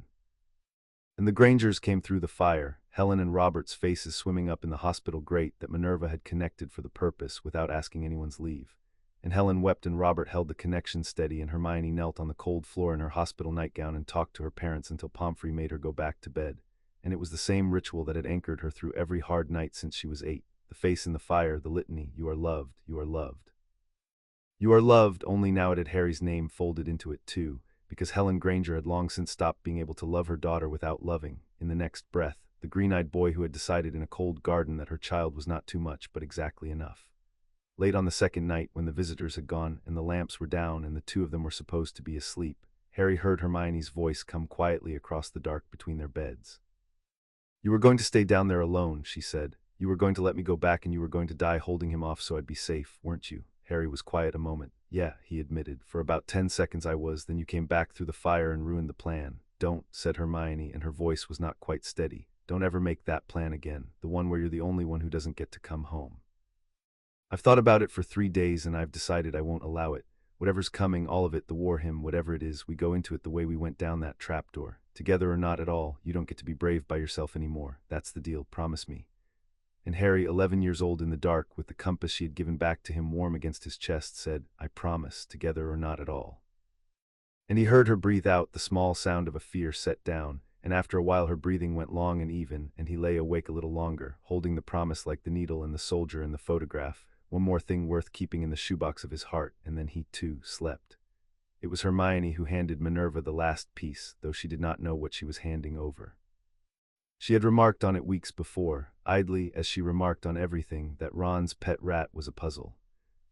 Scabbers was old, far too old. Ron had inherited him from Percy, and Percy had had him for years before that, and common garden rats lived 3 years at the most, and this one had lived 12 and was missing a toe on one front foot and slept far more than a healthy animal should and had lately, since about the turn of the year, grown thin and anxious and prone to trying to flee the castle. Hermione had mentioned all this to Minerva over a Sunday lesson as an interesting biological anomaly, and Minerva had gone very still over the teapot and asked, in a voice of studied carelessness, a great many questions about the rat, and then changed the subject, and Hermione had thought no more about it. Minerva had thought of nothing else. A rat, 12 years old, missing a toe. In a wizarding family's pocket, fed and warm, sleeping out the long years, growing anxious the moment its old master's murder began to stir again in the world. She had had the shape of it for months. She had wanted Black's name first and the children safe first before she moved, because a cornered rat that could become a man was a dangerous thing and she would not have it loose near the children. Now the children were safe in the ward and the rat had grown frightened enough to bolt, and she would wait no longer.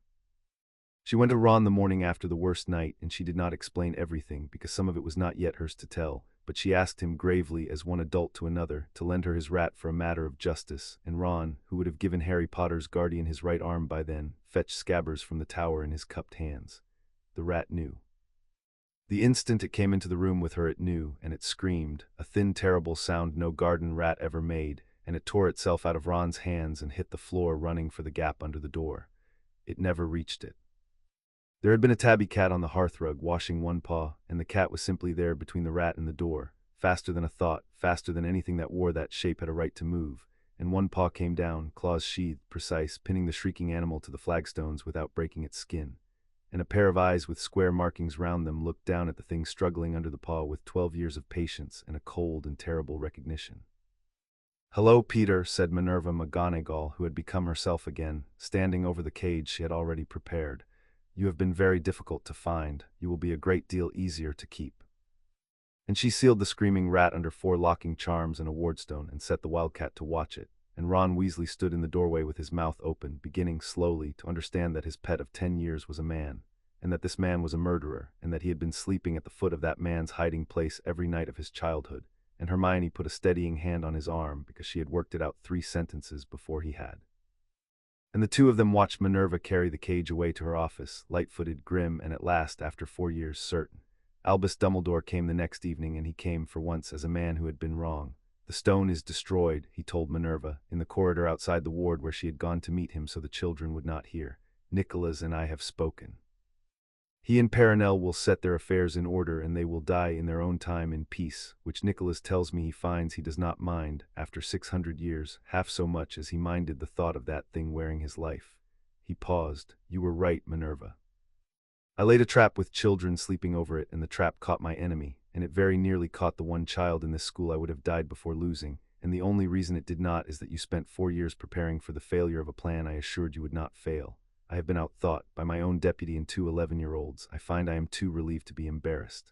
You are not outthought, Albus, Minerva said. You are outloved. It is a different thing, and you have never understood it, and it is the only thing he has never been able to copy. He fled tonight from a boy who was loved and a girl who loved him. Remember that the next time you are tempted to harden a child for the fight ahead, you will make him weaker, not stronger. The armor is the love. It always was. She looked at the old man, and something in her hard face gentled because they were old friends, and he had at last admitted it. Now, you owe these children a debt, and I am going to collect it, and you are going to be glad of the chance to pay. There is a man in Azkaban who never had a trial. Albus went very still. Sirius Black. I have spent 4 years building the case, Minerva said. I know now that Peter Pettigrew lives, an unregistered animagus, a rat, and I have, as of this week, a notion of precisely which rat and precisely whose pocket he has been hiding in for 10 years, because a clever girl in that hospital wing remarked to me a month ago that her friend's pet was impossibly old for a garden rat and missing a toe, and I have learned to listen when clever girls remark on things. She let that land. You are going to help me prove it, Albus. You are going to lend me the whole weight of your name and your office, which you have spent so freely on greater goods, and you are going to spend a little of it, for once, on a simple act of justice for a man you helped to bury alive without a trial. Harry Potter is owed a godfather. You are going to help me deliver one. Consider it the first payment on what you owe him. And Albus Dumbledore, chastened, relieved, and perhaps, after a long and calculating life, a little glad to be handed a debt he could pay in the plain coin of doing right, inclined his head and said, Where is the rat now? In a cage in my office, said Minerva McGonagall, under 4 locking charms and the personal supervision of a Highland wildcat who has been waiting a very long time to meet him. He's not going anywhere, Albus, not this time, not ever again. She turned back toward the ward, toward the 2 children sleeping at last in the long blue dusk, and her step, despite 3 sleepless nights, was light. Come back in the morning, we have a man to bring home. Chapter 5 and Chapter 6, the years that sharpened them. Sirius Black walked out of the Ministry of Magic a free man on a bright morning in the summer Harry turned 12, and Harry was there to see it, because Minerva had decided he should be. It had taken a year. A captured rat is not the same as a cleared name, and the wizarding world does not enjoy admitting that it threw a man into the sea for a decade without a trial. But Minerva McGonagall had spent 4 years building the case and 1 more pressing it, and she had Albus Dumbledore's name behind her at last, spent freely for once on a plain act of justice, and she had Peter Pettigrew himself, restored to human shape under a ministry guard and given Veritasrum before the full Wisengamot. Confessing in a whining flood to the betrayal of the Potters and the murder of 12 Muggles, and the cowardice of 10 years spent sleeping in a boy's pocket while another man rotted for his crime. There was no version of the truth left for the ministry to hide behind. They released Sirius Black with a pardon and a sum of gold by way of apology, neither of which he wanted, and he came out through the great doors into the light, gaunt and gray-faced and not yet entirely sane, and he stopped at the top of the steps because he did not know where to go, having spent 11 years with nowhere. And Harry, who knew exactly what it was to come out of a dark place not daring to believe in the light, broke away from Minerva's side and went up the steps and said the thing he had been practicing for a week and forgot all of, and just said, You're my godfather, I'm Harry. We've got a room ready for you. There's a lock. You don't have to decide anything. You can just come home and look at the lock for a while. That's what I did. It helped. Sirius Black looked down at the son of his dead best friend, at James's untidy hair and Lily's green eyes, and the steady, unafraid kindness that was neither of theirs but wholly his own, and something in his ruined face cracked open, and he went down on the ministry steps and put his arms around a godson he had last held as a baby on the night the world ended. And he wept, the great racking sobs of a man who had been told for 11 years that he would die alone in the cold, and Harry held on. And over his godfather's shaking shoulder he found Minerva at the foot of the steps with Remus beside her, and Remus was weeping too, openly, watching the two men he had buried come back to life in a single morning, and Minerva McGonagall stood very straight with her chin up and let the tears run down her stern face and did not trouble to wipe them, because some things have been earned too hard to be ashamed of. They took him home to the lock. He looked at it for a long while, exactly as Harry had said he might, and slowly, over that summer and the years that followed, Sirius Black came back to himself in the only place that had ever been built for the purpose of giving the broken somewhere to mend. He was never quite what he had been. Azkaban does not give back everything it takes.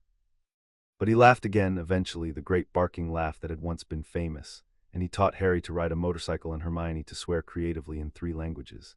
And he and Remus fell back into the old marauder rhythm as though no decade had passed, finishing each other's sentences and conspiring against the household's dignity. And the family that had begun with a woman and a boy in a cottage above the water grew, by the slow accretion of the rescued, into something none of them had dared imagine on their separate worst nights. That first summer with Sirius in the house rearranged the cottage the way a new chair rearranges a room, gradually and then permanently. He was loud where the household had been quiet, restless where it had been settled, prone to appearing at breakfast having been up all night on the motorcycle, and to vanishing for hours to walk the hills alone when the closeness of walls grew too much like a cell. Minerva absorbed all of it without comment, because she had taken in enough broken creatures to know that the mending has its own weather and cannot be hurried, and she simply added a 4th place to the table and then a 5th when Remus came and made more porridge and let him find his own way back to the land of the living at his own pace. It was Harry who anchored him in the end, the way Harry anchored everyone. He did not press his godfather for the stories, the way another boy might have, hungry for the parents he had lost. He waited and he made room and he let Sirius come to it. And one night late, when the others had gone up, Sirius came to it. He sat by the fire with Harry and told him, for hours, about James Potter, the real man and not the legend, the brilliant, infuriating, loyal idiot who had been the brother Sirius chose when his own blood family proved monstrous. He told him about Lily, her temper and her laugh, and the precise way she had reduced James to a stammering wreck for 5 years before she agreed to love him. He gave Harry a photograph album he had kept somehow through everything, smuggled into Azkaban and out again, full of moving pictures of 2 people Harry had only ever seen in still frames, and Harry turned the pages with his fingers not quite steady and watched his parents wave and laugh and grow up and fall in love and hold a black-haired baby up to the camera with their whole hearts in their faces. And Sirius watched him watch, and the 2 of them sat by the fire and were, in their different broken ways, made a little more whole. He'd have wanted me to raise you, Sirius said hoarse at the end of it. James, that's why he named me first, and I couldn't. I lost 11 years I should have spent. He stopped. But you turned out, Harry. You turned out better than anything James and I could have managed between us. We'd have made you reckless and arrogant, and we'd have thought it was character. She raised you right, McGonagall. She gave you the thing, James, and I never had the sense to value, which is a person who tells you no and means it because they love you. He looked into the fire. I spent a decade hating her a little, in my cell, for having what I should have had, and then I met you and I understood she didn't take my place. She kept it warm. She kept it warm for 11 years so there'd be a whole person here for me to come home to. I'll never be able to pay that back. You don't pay family back, said Harry, who had learned this from the woman in question. You just keep showing up, that's the whole of it. She told me that years ago. You open the door and you stand back and you keep showing up. He closed the album gently. You're here now, Sirius, that's the part that counts. You're here now and you're not going anywhere, and there's a place at the table, and that's how it works in this house. That's the only rule that really matters. She keeps rules, so do we. And Sirius Black, who had come out of the cold expecting to find a stranger in a debt, looked at the godson who had just handed him a family in 3 sentences and laughed wetly and cuffed him gently round the head in the manner of godfathers since the beginning of time, and went up to bed in a house full of people who loved him, the first such house he had slept in since he was 16 years old. The years went by and they sharpened. That was the only word for what Minerva, McGonagall's children, became between 12 and 15. The world saw, when it saw them at all, 2 unusually capable students at the top of every list. But the world did not see the Sunday lessons that had never stopped, only grown harder, nor the long summers at the lock where Sirius and Remus drilled them in defensive magic that went well past anything on the Hogwarts syllabus, nor the way the 2 of them had learned to work a fight the way they worked a transfiguration, his daring in her rigor, his leap in her ladder, until they could hold a corner against 3 grown wizards and grin at each other while they did it. The clearest measure of what they had become came in their 4th year, in a corridor, and it had nothing to do with marks. Draco Malfoy and 2 of his heavier friends had cornered a Muggle-born first year, a small frightened girl who reminded Harry of nobody so much as Hermione at 8, and they were doing the slow, ugly work of cruelty, the name and the shove and the books in a puddle, the exact ritual Hermione had survived in a Muggle playground a lifetime before. Harry and Hermione came round the corner into the middle of it. A different pair would have answered cruelty with cruelty, would have hexed the three of them into the hospital wing, and felt righteous about it. Harry and Hermione did something colder and far more frightening to watch. Harry simply stepped between Malfoy and the first year, unhurried, and disarmed all three of them before any of them had cleared their wands. 3 disarming charms in under 2 seconds, the wand sailing neatly into Hermione's waiting hand. And then he stood there holding nothing, having hurt no one, and looked at Draco Malfoy with an expression of such complete unbothered certainty that the larger boy actually stepped back. "You can have them back at the end of the corridor," Harry said mildly. "She's 11 and she's Muggle-born, and she's going to be better than you at magic by Christmas, the same way Hermione's been better than you since she was 8, and you know it, and that's what this is really about, isn't it? You're not frightened she's beneath you, you're frightened she isn't." He crouched down to the first year's level, gentling his whole manner the way a cat-shaped woman had once gentled her manner for a starved boy in a cupboard. "What's your name? Right, you're going to be fine.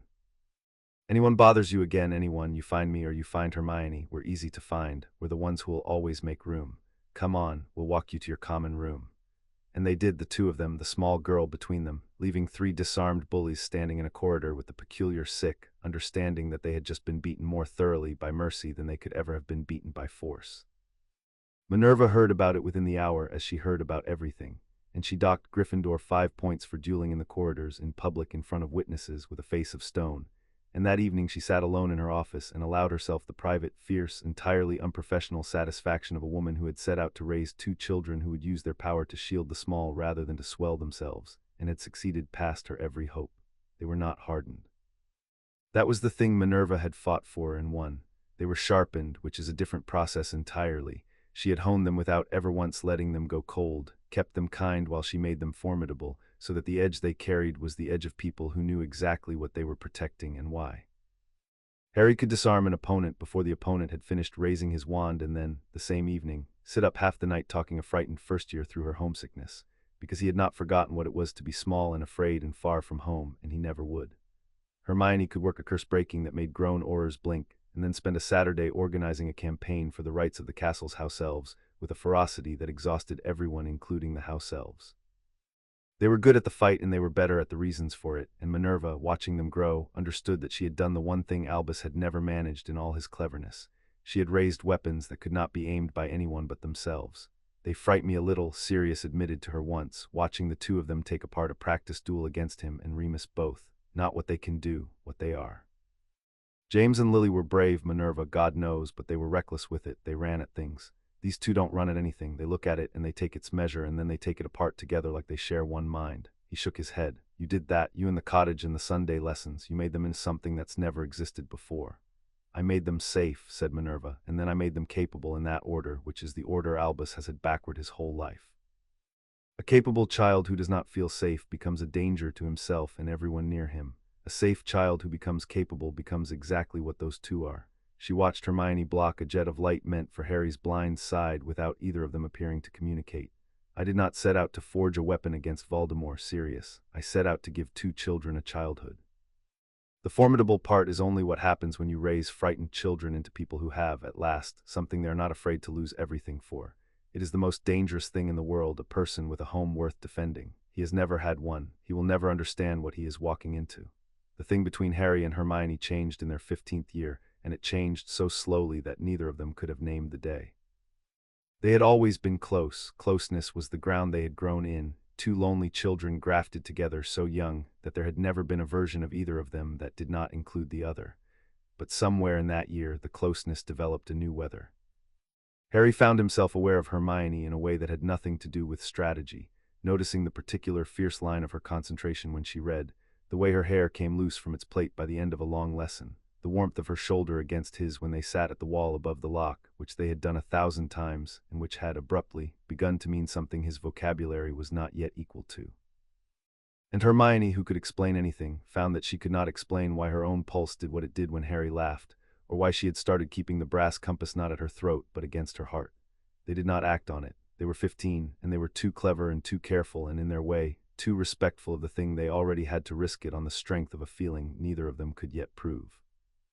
There was a held look once at the wall above the lock in the blue dusk that went on a beat too long, and a moment when Harry's hand found Hermione's in the dark of a frightening night, and neither of them let go, and neither of them mentioned it in the morning. And words more than once that began and were swallowed unsaid because the timing was wrong, or the world was on fire, or simply because they were young and the thing was too large and too precious to be rushed. But the feeling grew quietly, the way everything between them had always grown, by small recurring rituals and things not quite said, and they let it grow and did not pick at it to see if it was ready, because Minerva McGonagall had taught them both, without ever meaning to teach them this, that the best things are the ones you do not rush. There was one evening in particular, that 15th summer, that they both kept and neither mentioned. They had walked down to the wall above the lock after supper, the way they had since they were children, to watch the light go, and Hermione had been talking about the curse breaking she was teaching herself, the long technical thread of it, and Harry had been only half listening, watching her instead, the animation in her face and the loose strand of hair she kept pushing back and the brass compass she wore now against her heart. And at some point she had noticed him not listening and stopped and turned and looked at him. And the look it held longer than looks between friends are meant to hold. The lock went from gray to silver below them, and neither of them moved, and the space between them on the old wall, which had held 1,000 evenings, held this one differently, charged and quiet and full of a question that both of them could feel and neither could yet afford to ask. Harry's hand was on the cold stone an inch from hers. He did not move at the inch. She did not move hers. The whole world narrowed to the inch of stone between their hands and the held look, and the thing they were both 15 and frightened and certain of all at once. Harry, Hermione said, very quietly, and his name in her mouth had a weight it had never had before. I know, he said, though she had said nothing else. Me too, yeah, me too. And that was all that evening. That was as far as either of them let it go, because they were 15 and there was a war coming, and the thing was too important to spend before its time.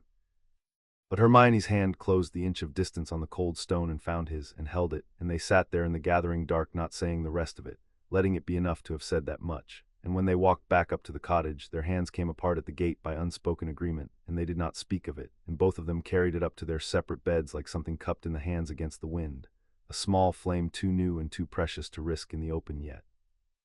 And slept on it and woke still holding it. Minerva saw it, of course. Minerva saw everything. She watched the two of them orbit each other through that 15th summer with an expression that Sirius, who also saw it, called the most terrifying tenderness in Britain.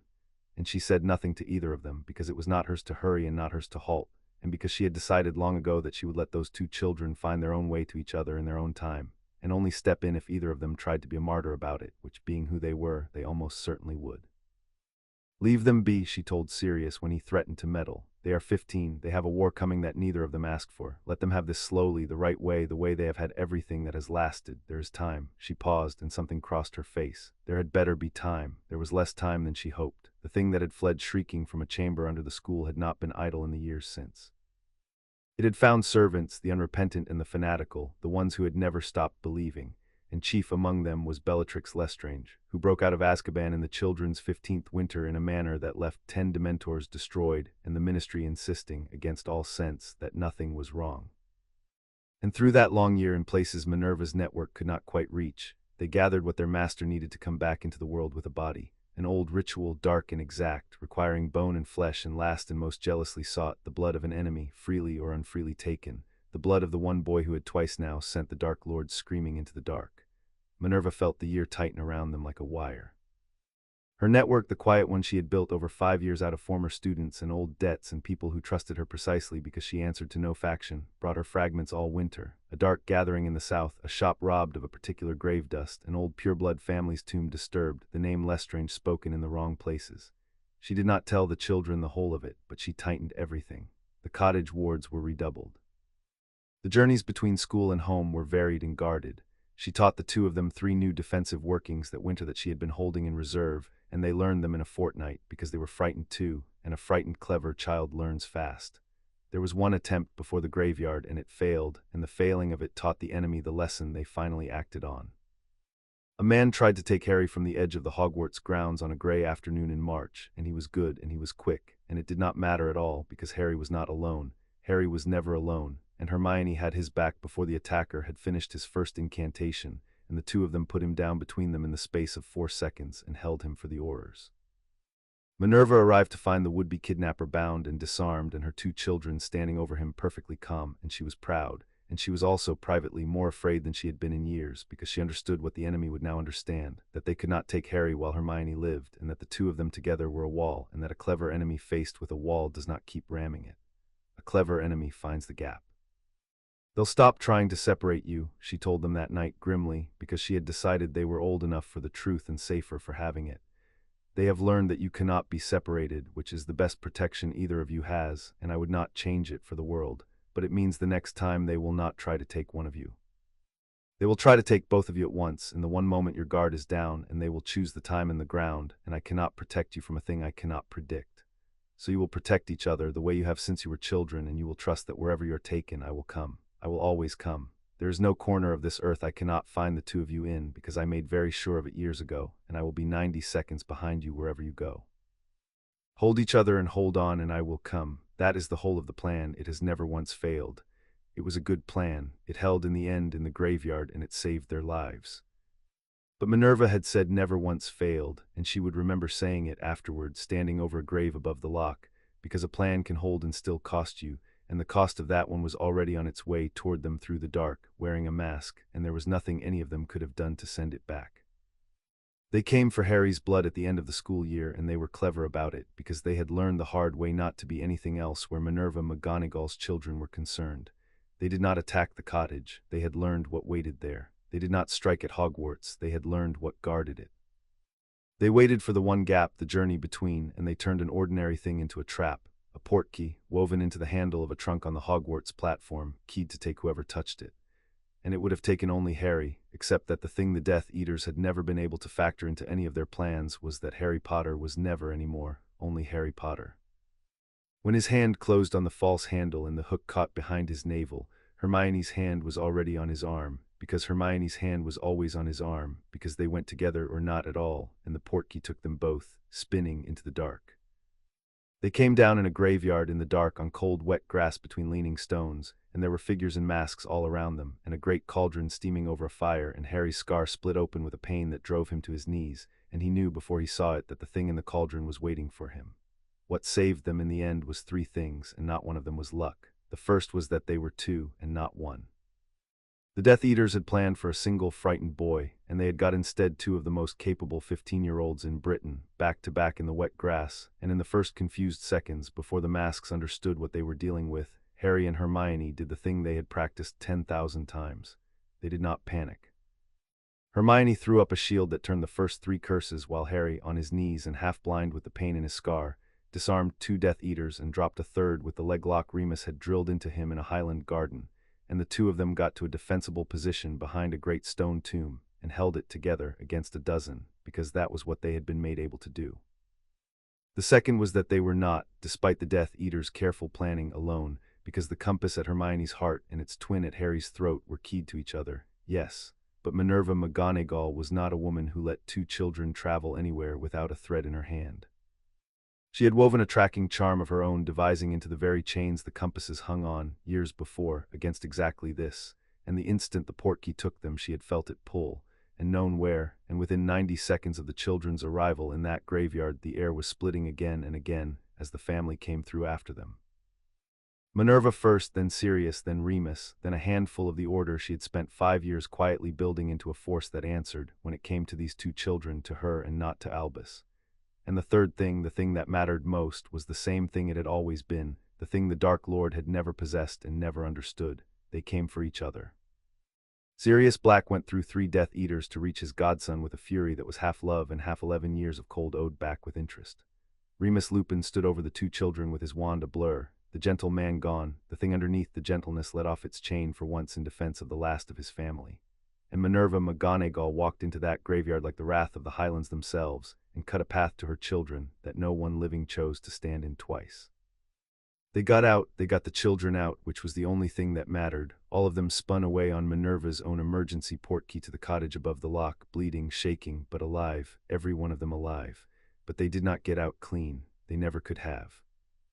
In the chaos of the rescue, in the first seconds before the family arrived, a Death Eater had reached Harry behind the tomb and taken what they had come for, a long cut along his forearm and a vial filled, blood of the enemy, forcibly taken, and there had been no preventing it, and the ritual did not need Harry himself, only his blood, and they had it.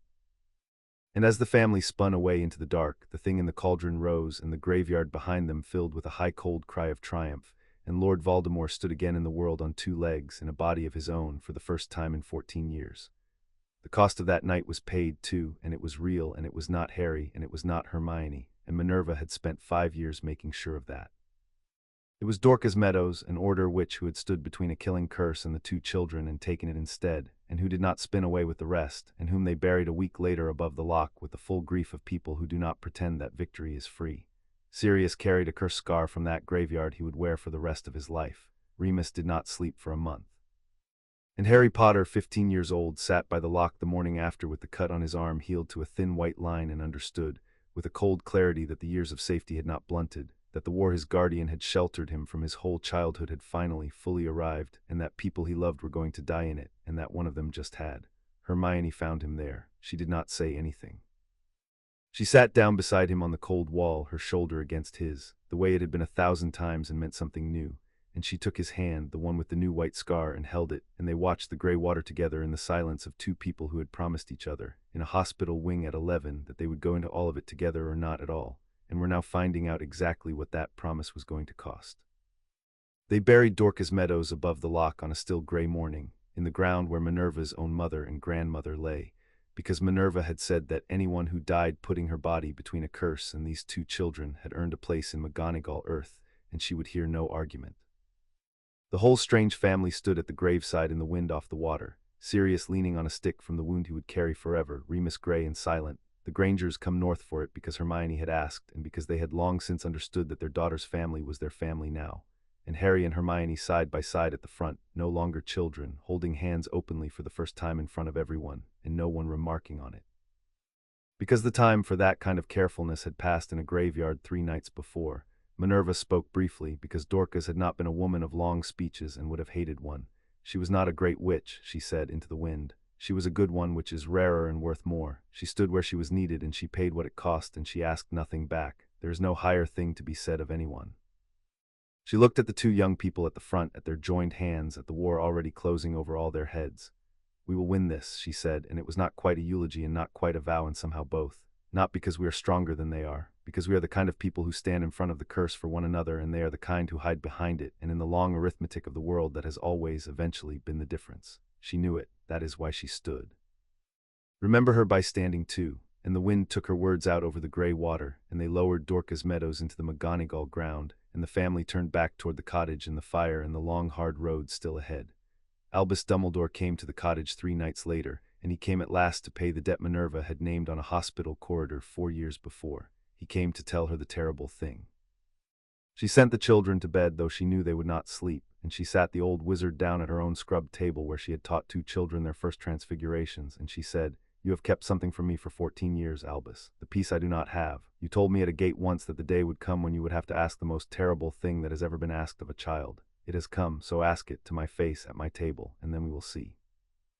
And Albus Dumbledore told her about the prophecy, the whole of it, the one that named Harry and the Dark Lord and bound them, neither able to live while the other survived. And about the scar and the night the curse rebounded, and the thing he had pieced together over 14 years and prayed he was wrong about, that on the night Lily Potter died, a fragment of Voldemort's torn and unstable soul had broken away and lodged itself in the only living thing in the room, in the baby with the lightning scar, and had been growing there quietly ever since. That Harry was, without knowing it, the final anchor holding the Dark Lord to life. That the thing in his scar that burned and screamed and let him hear the enemy think was a splinter of the enemy himself.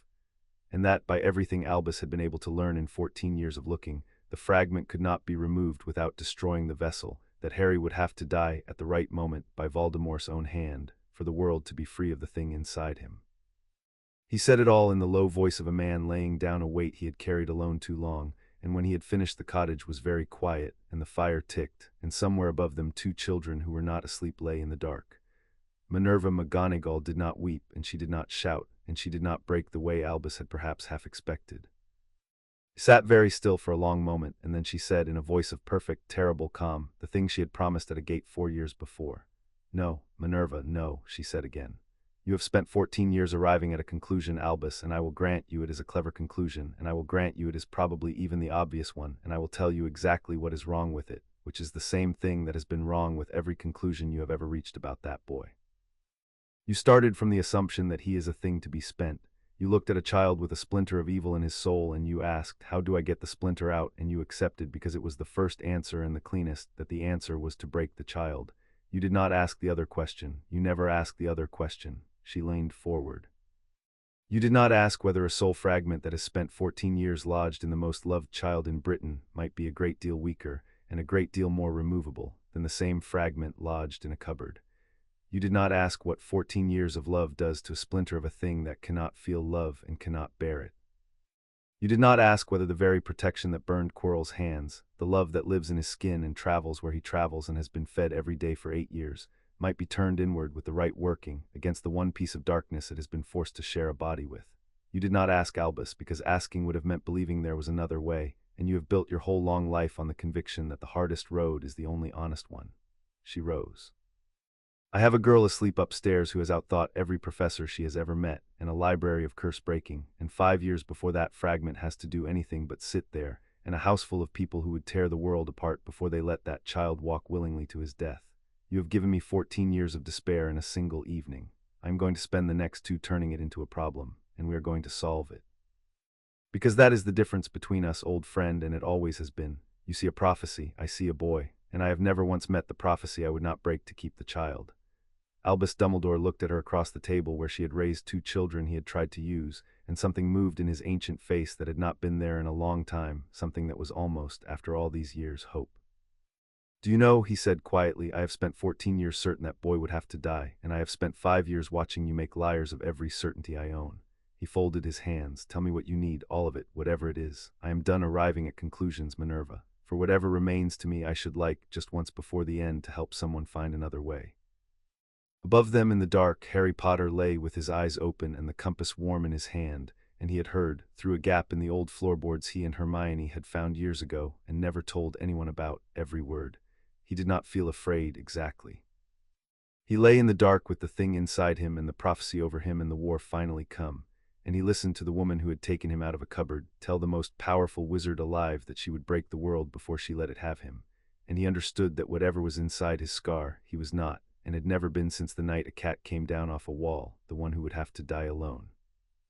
He reached across the gap in the floor, and Hermione's hand was already there, because of course it was, and he held it in the dark, and below them the 2 old friends began at last to plan a way to keep him alive, and Harry Potter, 15 and marked and loved past the edge of the world, closed his eyes and decided to believe her. Chapter 6 and Chapter 7. Chosen the thing Minerva McGonagall had promised at her kitchen table, that she would turn 14 years of despair into a problem and solve it, took the better part of 2 years, and it was Hermione who cracked the heart of it. They worked it together, the strange, brilliant household, in the evenings and the holidays and the long secret hours that the war left them. Minerva with her mastery and her ruthlessness, Albus with his 400 years of arcane learning at last bent toward keeping a child alive rather than spending him, Remus with his scholar's patience, and Hermione Granger at the center of all of it, 17 now and the equal of any of them, working the problem as she had worked a trembling glass of water at 8, by refusing to accept that a thing was impossible simply because it had never been done. Voldemort had not made one anchor against death. He had made several, splitting his soul again and again across a clutch of hidden objects, and the fragment in Harry was only the last and the least intended, an accident of a rebounded curse. So the family hunted the others first, across those 2 years, and it was dangerous and it was bloody and it cost them dearly more than once, but they were good at it, the leaping and the laddering, Harry's daring and Hermione's rigor, and one by one the hidden anchors were found and broken, a cup, a locket, a diadem, a ring, each one destroyed, and the world made one shade safer. The locket nearly broke them, and it was the closest the hunt came to costing the one price none of them would have paid. They found it at the bottom of a cliffside cave on the western coast, in a basin of poisoned water that had to be drunk to be emptied, guarded by an army of the drowned dead, and it was Albus who insisted on drinking the poison himself, because he was the oldest and the most expendable, and he had 400 years to weigh against their handful, and Minerva had let him, watching with her wand ready and her face stone, because the arithmetic was the arithmetic, and they had all agreed before they came. That sentiment did not get a vote down here in the dark, but the locket fought back the way Voldemort's soul always fought, not with spells but with despair, reaching into the nearest mind to find the thing it could use. It found Harry.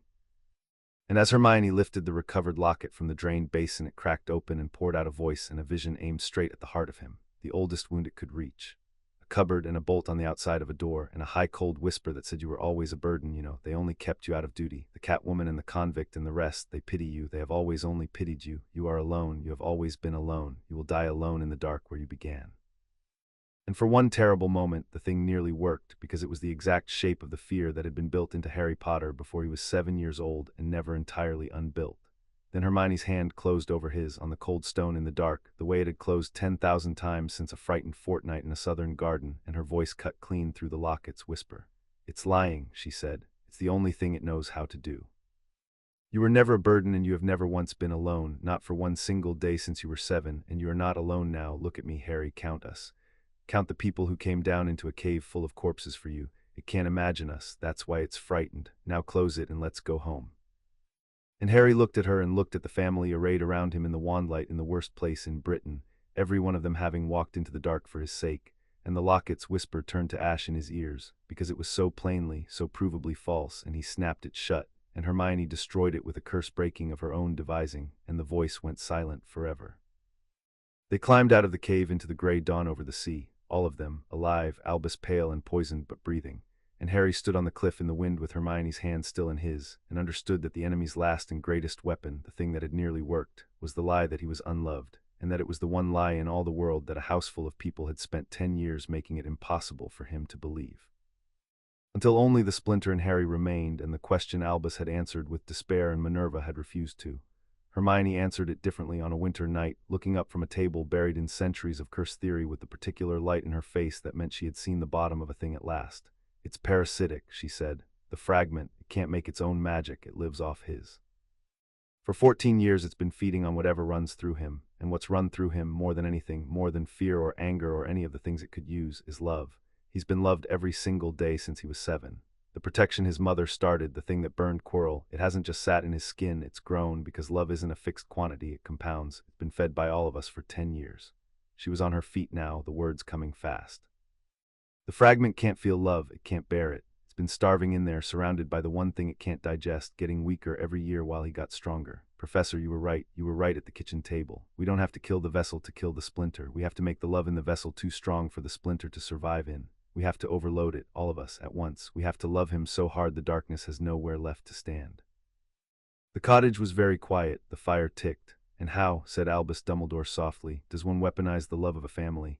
"The old way," said Minerva McGonagall, who had gone very still because she had seen it now too, the shape of the working, terrible and simple and exactly right. "The way Lily did it, by choice and by sacrifice and by standing between. Only this time he will not be standing alone, and there will not be only one of us willing to die for him. There will be all of us, and we will not be scattered and surprised in the dark. We will be ready and joined, and we will pour every ounce of what we are into him at the moment the fragment is forced to the surface. And the splinter of a thing that has never been loved in its existence will drown in more love than it has ever been within a mile of." She looked around the table at Sirius and Remus and Albus and the 2 young people who were the whole reason any of them were in the room. "It has never been done because no one has ever raised a Horcrux in a home. He kept his anchors in caves and vaults and tombs, in cold and dark and secrecy, because that is the only soil he understands. He never imagined hiding one in a child and then letting the child be loved. It did not occur to him. It could not. It is the one thing he has never had and never understood, and so the one weapon he never thought to guard against." Her voice was iron. "We are going to kill the last piece of the Dark Lord with a Highland cottage and 10 years of Sunday lessons. Let him come. We are ready for him at last." They had a night before it that none of them knew was the last quiet one, though Minerva half suspected, as she always half suspected, the important things. The whole family was at the cottage, gathered for what they told each other was a council and was really a leave-taking, and the fire was lit, and the soup was made, and for a few hours they did not talk about the war at all. Sirius told a story about James that none of them had heard, and Remus corrected 3 details of it, and the Grangers laughed in the right places, and Harry and Hermione sat close on the settle with the firelight on their faces, and Minerva watched the whole loud overflowing roomful of the rescued and let herself, for once, simply have it, the thing she had built, before the dark came to test whether it would hold. Late, when the others had gone up, Harry found her still by the fire, and he sat down beside her as he had at 7 and 10 and 15, too tall for it now and doing it anyway, and for a while neither of them spoke. "If it doesn't work," he said at last, quietly, "the plan, if the love isn't enough, or I don't come back from wherever the curse sends me, I need you to know, it will work," said Minerva. "But if it doesn't, Harry." She turned and looked at him, the child she had carried out of a cupboard, grown now into the best thing she had ever made. 16 years ago, I sat by a bed in this house and watched you sleep, and I made two promises. One was that you would be happy. The other was that I would break the world before I let it have you. I have kept the first every day since, and I do not intend at this late hour to break my record on the second. Her voice did not waver. You will come back because we will hold the rope, all of us, and we have spent 10 years learning exactly how to hold it. And if the universe is so unwise as to try to take you anyway, it will find that it has to come through me first, and through Hermione, and through every soul in this house, and we are, the lot of us, very hard to come through. So put it down, the fear. It is not yours to carry alone, and it never has been. Go to bed. Tomorrow we end it, and then we come home, and I will make you a breakfast you are allowed to finish, the way I have every morning since you were 7, for as long as you will have me, and longer. She put her hand on his hair, the old gesture, the first language they had ever shared. Go on, the hills will keep till you wake. And Harry went up to bed in the house that had been built to keep him, and slept, and did not dream of green light, and woke to the last morning of the war ready to walk into it, because the woman downstairs had told him to come home, and he had never once known her to be wrong. He came at the turning of the year, and he came to Hogwarts because he had learned where the children spent the war, and because he had decided in his pride that the place his enemy had been raised was the place his enemy should die. The Battle of Hogwarts, the histories would call it, and the histories would mostly get it wrong, because the histories would tell it as Albus Dumbledore's last stand, and it was not. It was Minerva McGonagall's. She had spent 5 years building, behind the headmaster's grander schemes, a defense of her own, an order that answered to her, drilled and ready and loyal not to a cause but to two specific children and the woman who had raised them. And when the wards screamed and the dark tide came up out of the night against the castle, it was Minerva who met it, in tartan battle robes with her wand ablur and her voice carrying over the chaos like a horn. And the suits of armor rose at her command, and the stones of the castle fought for her, and the students she had taught for 40 years stood at her shoulder because she had asked them to, and the line held where she stood, and it broke where she did not, and everywhere across that long terrible night the difference between the living and the dead was the distance to Minerva McGonagall. There was a moment near the middle of that night that the survivors would speak of for the rest of their lives. The dark tide had broken through the west bridge and was pouring into the courtyard, and the young defenders nearest it had begun, understandably, to break, because they were children and the thing coming at them was death. And Minerva McGonagall walked out in front of them alone into the gap, and she did not tell them to be brave, because she had learned long ago that you cannot order courage into a frightened person. She showed it to them instead. She raised her wand, and she brought the great stone statues of the castle thundering down into the breach, a wall of marble warriors marching to her command, and she stood in the center of it with her gray hair come loose and her voice ringing off the broken stones, and she called out not a speech, only the plain Scottish truth of the thing. They have come into our home. We do not let them have it. Stand where you are and make them pay for every inch. And the line that had been breaking reformed around her the way iron filings form around a lodestone, because she was the still point the whole battle turned on. The fortress that two children had been raised behind made suddenly visible to everyone, and the breach held and did not fall, because Minerva McGonagall had decided it would not. And there were by now a great many people in the world who had learned what tended to happen to things once Minerva McGonagall had decided them. Harry and Hermione fought as they had always fought, back to back, two halves of a single thing, and the family fought around them. Sirius with his stick thrown aside and the old fury blazing, Remus with the wolf near the surface and his wand singing, the Order and the School and the half-giant and the centaurs, and every creature the Dark Lord had ever scorned and so made into an enemy. It was precise, and it was bloody, and it was not gratuitous, because these were people defending their home and not monsters reveling in slaughter, and they fell, some of them, and each one that fell was a hole torn in the family that would never close, and they kept fighting, because behind them were the small and the young and the ones who could not fight, and that was the whole of the reason, and it was enough. Bellatrix Lestrange found them in the great hall, because Bellatrix had always been drawn to the children her master wanted dead, and she came through the doors laughing, the laugh that had echoed out of a graveyard the night Dorcas Meadows died, and she cut down 2 defenders on her way to the heart of the family. She went for Hermione first, because Bellatrix had a predator's eye for the thing her enemy could not bear to lose, and her curse would have taken Hermione between the shoulders if Sirius Black had not thrown himself across its path. It struck him and flung him down, and for a moment the whole world stopped, because Sirius lay still on the flagstones and Bellatrix stood over him laughing, his own cousin, the family that had thrown him out for the crime of being decent, and she raised her wand to finish what the graveyard had begun. She never landed the blow. Because Harry and Hermione moved together, the way they had moved together since they were children, the way they had moved down a trapdoor and across a graveyard and through 10 years of standing back to back, and they hit her from 2 sides at once, his daring and her rigor, his leap and her ladder, two perfectly drilled cursebreakers who had been raised by the finest teacher in Britain for precisely the purpose of being equal to a moment like this one. Bellatrix Lestrange was a great and terrible witch, the best her master had, and she was not equal to the two of them at once, because nothing was, because that had been the whole point of the cottage and the Sunday lessons and the wall above the lock.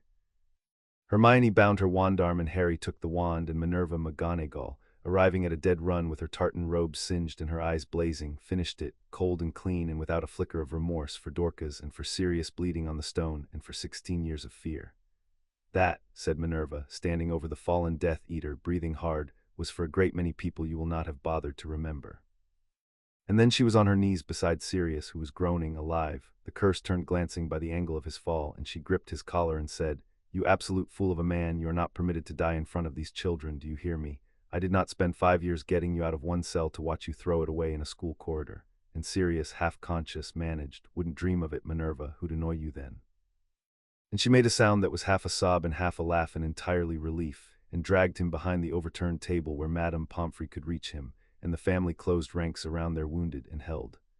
And at the height of it, when the courtyard ran with curse light and the dead lay where they had stood, Lord Voldemort came for Harry Potter, and Harry Potter, by the plan 2 years in the making, walked out to meet him.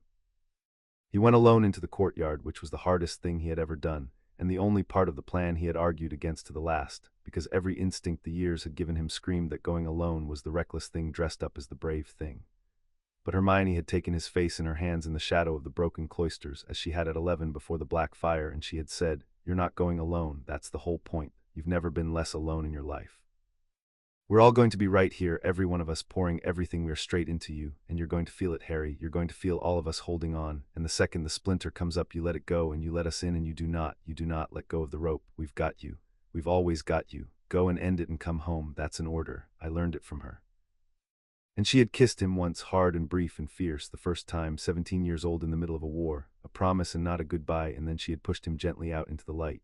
Voldemort was waiting, terrible and pale and at the height of his stolen power, and he raised the wand that had murdered Harry's parents, and he smiled. "Harry Potter," he said, "the one who would not die, come to die at last." "No," said Harry, and he lowered his own wand, and he opened his hands, and behind him, all around the courtyard, in the broken windows and the shattered colonnades, the family took their places and took up the working they had practiced for 2 years, Minerva and Hermione and Sirius and Remus and Albus, and the Grangers come north to stand for their daughter's brother, every one of them reaching for the young man in the middle of the light with everything they had. I didn't come to die. I came to show you the one thing you were never able to learn. And Voldemort, uncomprehending, contemptuous, afraid in the deep place where he had hidden his fear for 70 years, cast the killing curse. It struck Harry full in the chest, and the fragment of Voldemort's own soul that had ridden in Harry's scar for 16 years rose screaming to meet it. And for a moment Harry Potter stood in a place that was not the courtyard, a wide, bright, quiet place like a station at dawn, and he was not afraid, because he had never once in 10 years been left alone in the dark, and he was not going to start now. He felt them. That was the thing the plan had promised, and the thing Voldemort could never have imagined. He felt all of them, the whole weight of 10 years of being loved. Minerva's fierce hand on his hair, and Hermione's voice through a closed door, and Sirius's arms on the ministry steps, and Remus weeping for joy, and 100 Sunday lessons, and 1,000 breakfasts he had been allowed to finish, all of it pouring into him at once, and where the love came the splinter could not stay. It writhed. It starved. It had spent 16 years drowning by inches in a thing it could not bear, and now the family opened the floodgates and poured a decade of love into the wound all at once, and the last fragment of the Dark Lord's soul, surrounded, overwhelmed, with nowhere left to stand, simply could not survive the place it had hidden in, and it died screaming. Burned out of Harry Potter by the one weapon Lord Voldemort had spent his whole life making himself immune to, and so had never once thought to guard against. There was a moment in the bright, quiet place when he was not alone in it. 2 figures stood at the edge of the brightness, a man with untidy black hair and a woman with his own green eyes, young, far younger than he was now, and they did not speak because there are places past the need for speech. But the woman looked at him with a face full of a pride and a peace that needed no words, and his father grinned the reckless grin Sirius had described 100 times by the fire. Something passed between the three of them that Harry would never be able to explain and never stop being warmed by. They had died to give him a chance. He had been given, instead of the cupboard they feared, a whole life full of love, and he understood in the bright place that this was the only thing they had ever wanted, and that they were content, and that they were not asking him to stay. They had never been the kind to ask a child to die. He had got that from somewhere, the refusal, and now he knew from where. And Harry in the bright quiet place was offered the choice, the way the loved are always in the end offered the choice, to go on into the peace where his mother and father were waiting, or to go back into the pain and the war and the unfinished work and the people who were, even now, holding the rope. He thought of Hermione's hands on his face. He thought of a place at a table that no one would ever take from him. He thought of a woman in tartan who had promised at a gate to break the world before she let it have him, and who was, at this very moment, somewhere in a broken courtyard making good on it. "Sorry," he told the bright quiet place almost kindly. "I've got a home to get back to. They're holding it warm for me. They always have." And he opened his eyes on the courtyard stone, alive, whole, the scar on his forehead cool and quiet and empty for the first time since he was 15 months old, the splinter gone, and across from him Lord Voldemort staggered because the last anchor was destroyed, because the thing that had made him more than mortal for 70 years was burned to nothing, because he was, at last, only a man, and a man can die. What followed was almost gentle, which no one had expected. Voldemort, mortal at last and not yet understanding it, came at Harry in a fury, and the two of them dueled across the courtyard in the grey dawn, and Harry was good. Harry was very good. 10 years of Sunday lessons and marauder summers and the best teachers in Britain, but that was not why he won. He won because when Voldemort's killing curse came at him a second time, Harry met it with the simplest spell there is, the disarming charm, the first thing Remus had ever taught him in a Highland garden, expel Aramis, thrown not in hatred but in something almost like pity, and the two spells met in the air between them, and the wand in Voldemort's hand, which had never truly been his, which had passed its allegiance to Harry through a long chain of disarmings the Dark Lord had been too proud to trace, turned in his grip and refused him. His own curse rebounded. It found him the way it had failed to find Harry, 16 years before, in a cottage in Godric's Hollow, and Lord Voldemort, who had murdered and tortured and split his soul to 7 pieces to escape this single moment, fell in the dawn light of the school where his enemy had been raised in love, and did not rise, and was, finally, simply dead, an ordinary corpse on ordinary stone. No more terrible in the end than any other man who had thrown his whole life away chasing a thing he was never able to feel. For a moment the courtyard was utterly silent.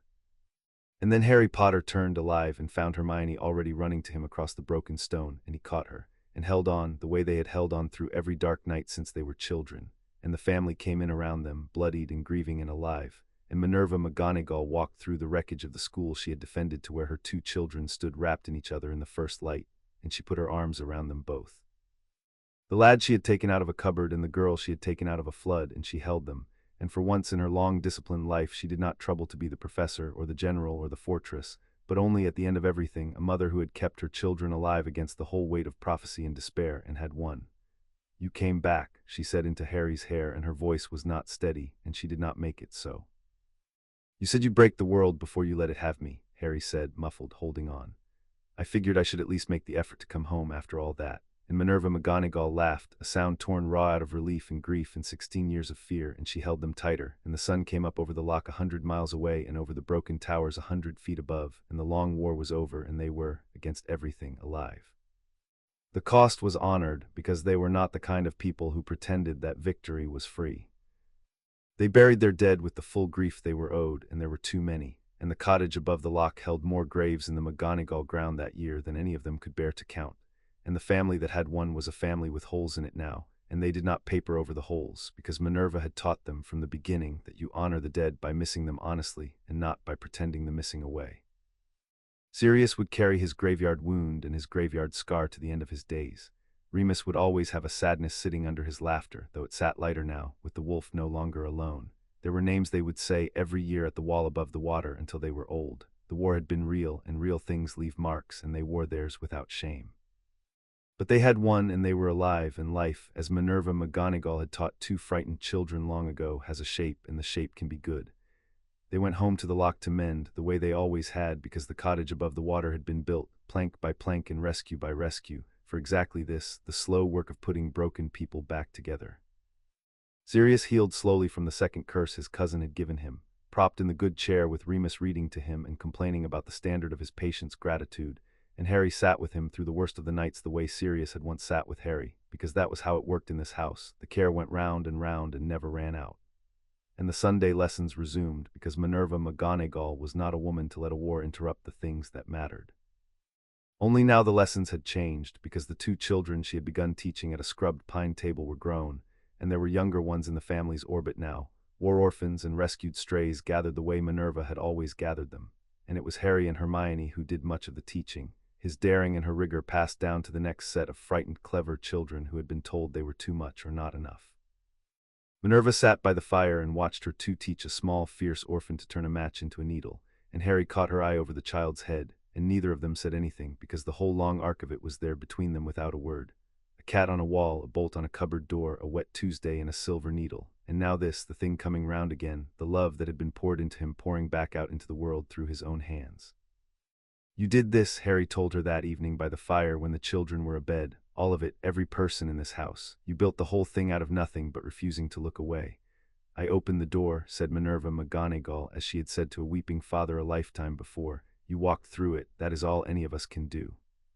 But she let him put his arm around her shoulders, which she permitted almost no one, and the two of them watched the fire a while, and the cottage breathed around them, full of the sleeping rescued, and the lock held the moon, and it was, by any reckoning she cared to keep, a good evening, the best in a long line of them, and not the last. The summer after the war, Harry Potter and Hermione Granger were 17, which in the wizarding world is of age, grown and free and answerable to themselves, and the thing that had been growing between them since a held look at the lock had 2 years and a whole survived war behind it now, and they let it at last be what it had always been going to be. It happened at the wall above the lock, of course, because everything between them happened at the wall above the lock. It was evening, and the light was going the way it went, silver and slow off the water, and they had walked down after supper the way they had 10,000 times, and Harry had been about to say something ordinary and had stopped because Hermione was looking at him as she had looked at him on a held evening 2 years before, only with nothing held back now, nothing left to be careful of, no war coming and no splinter waiting and no reason in all the world not to. "We're of age," Hermione said. "As of June, both of us. I worked it out, properly grown, aloud." "Aloud," Harry agreed, and his pulse did the thing it had been doing for 2 years. "I've loved you," Hermione said, with the directness that had cost her every friend she ever failed to make and won her the only one that ever mattered, "since I was 8 years old and you told a closed door that magic didn't have to be possible. I've loved you the whole time. I just didn't have a word for it for the first few years, and then there wasn't time, and then there was a war, and now there isn't a war, and we're of age, and I would like please to stop being careful." And Harry Potter, who had been waiting for that sentence with his whole heart for longer than he could have said, reached up and brushed the strand of hair back from her face that had been coming loose since she was 8 years old and said, "Took you long enough. And you the clever one," and kissed her, properly this time, slow and sure and unhurried, the kiss of two people who had all the time in the world at last and intended to use every minute of it, and the lock went silver below them, and the first stars came out, and the brass compass at her heart pointed, as it had always pointed, at the young man whose own twin pointed only ever at her. What came after that was theirs, and the story leaves them their privacy, as the people who loved them learned to, a long courtship and a longer life. But the years ahead held things that were not private, that the whole strange family would share. There would be a wedding, years on, at the wall above the lock in high summer, with Minerva McGonagall standing in the place a mother stands, and for once not pretending to be anything else, with Sirius giving a speech that started as a tribute to James and Lily and ended, to no one's surprise and everyone's tears, as a tribute to the woman who had kept their son for them. With Remus as best man and the Grangers weeping happily in the front row, and that same orphan, grown a little now, carrying the rings in cupped hands as Hermione had once carried a half-frozen frog. There would be children, eventually, who would grow up knowing the names of every grave in the McGonagall ground, and the precise reason a match becomes a needle, and the whole long story of how their mother and father had been given to each other by a cat on a wall, who would be read the old Scottish tales by a great-grandmother in tartan, who corrected their pronunciation without a flicker of mercy, and loved them past the edge of the world. There would be Sundays without number, and porridge, and the weather clock, and the lock doing its thing in the evening, on and on, the rituals passed down, and the table always set with one more place than strictly needed, because that was the law of the house, and the house kept its laws. But all that was ahead. That evening there was only the lock and the kiss, and the two of them, grown and free and chosen, at the start of the life they had been promised by a woman who answered to no one. Minerva McGonagall watched them come up the shingle in the last light, hand in hand, in no hurry, and she did not go to the window to spy, and she did not need to, because she had known the shape of this evening was coming for years and had been content, as she was content with all the best things, to let it arrive in its own time. She was older now. The war had cost her, too. It cost the ones who stand at the center most of all, and there was more gray, and the stern face had more lines in it, and she sat by her fire in the cottage that had begun the whole story, holding to, and now, on the holidays, on the Sundays that had never stopped, held a whole loud overflowing family of the rescued and the chosen and the loved. Sirius was somewhere out on the hills with the motorcycle. Remus was asleep in the good chair with a book on his chest. The Grangers were coming up for the weekend, and there would need to be more porridge. Tam the cat, very old now, grandcat to a line of cats, slept on the hearthrug where he had always slept. The door opened, and the two young people came in out of the blue dusk, bringing the cold and the smell of the lock with them, and Harry caught her eye, and something in his face told her, and something in hers told him she had known, and neither of them said anything, because by now they read each other like the weather. "There is soup," Minerva said, "and there is more of everything, and I will be insulted if either of you leaves the table hungry. Sit, both of you, before it goes cold." And she watched them take their places at the scrubbed pine table that had held two and then three and then a whole world. The child she had carried out of the dark and the girl she had carried out of the flood, grown now and whole and chosen and home. And she thought, not for the first time and not for the last, that of all the things she had done in a long and consequential life, of all the duels and the defenses and the prophecies broken and the dark lords undone, the only one that had ever truly mattered was this: a fire and a table and 3 places set, and the children who had been told they were burdens learning, slowly, over a lifetime of Sundays, that they were instead the most wanted people in the world. Harry took the bowl she handed him, and he did not, as he once would have, glance up to check that it was truly his, that there would be no price, because somewhere in the long years between the cupboard and the courtyard he had finally, wholly, stopped expecting the world to take the good thing back. He simply ate at his own table in his own home, beside the girl he had loved since he was 8 and the woman who had made all of it possible, and he was happy, the plain unguarded happiness a small boy had once asked permission for on the shingle below this very window, and which a stern kind woman had told him was not only allowed but was the whole of what his parents had died to give him. She poured the soup. Outside, the loch held the last of the light, indifferent and lovely and no longer to any of them, very far from anywhere worth being. And the family that a cat had built, plank by plank out of the leftover and the brave, sat down together at the table and was warm all the way through and stayed. Chapter 7 end.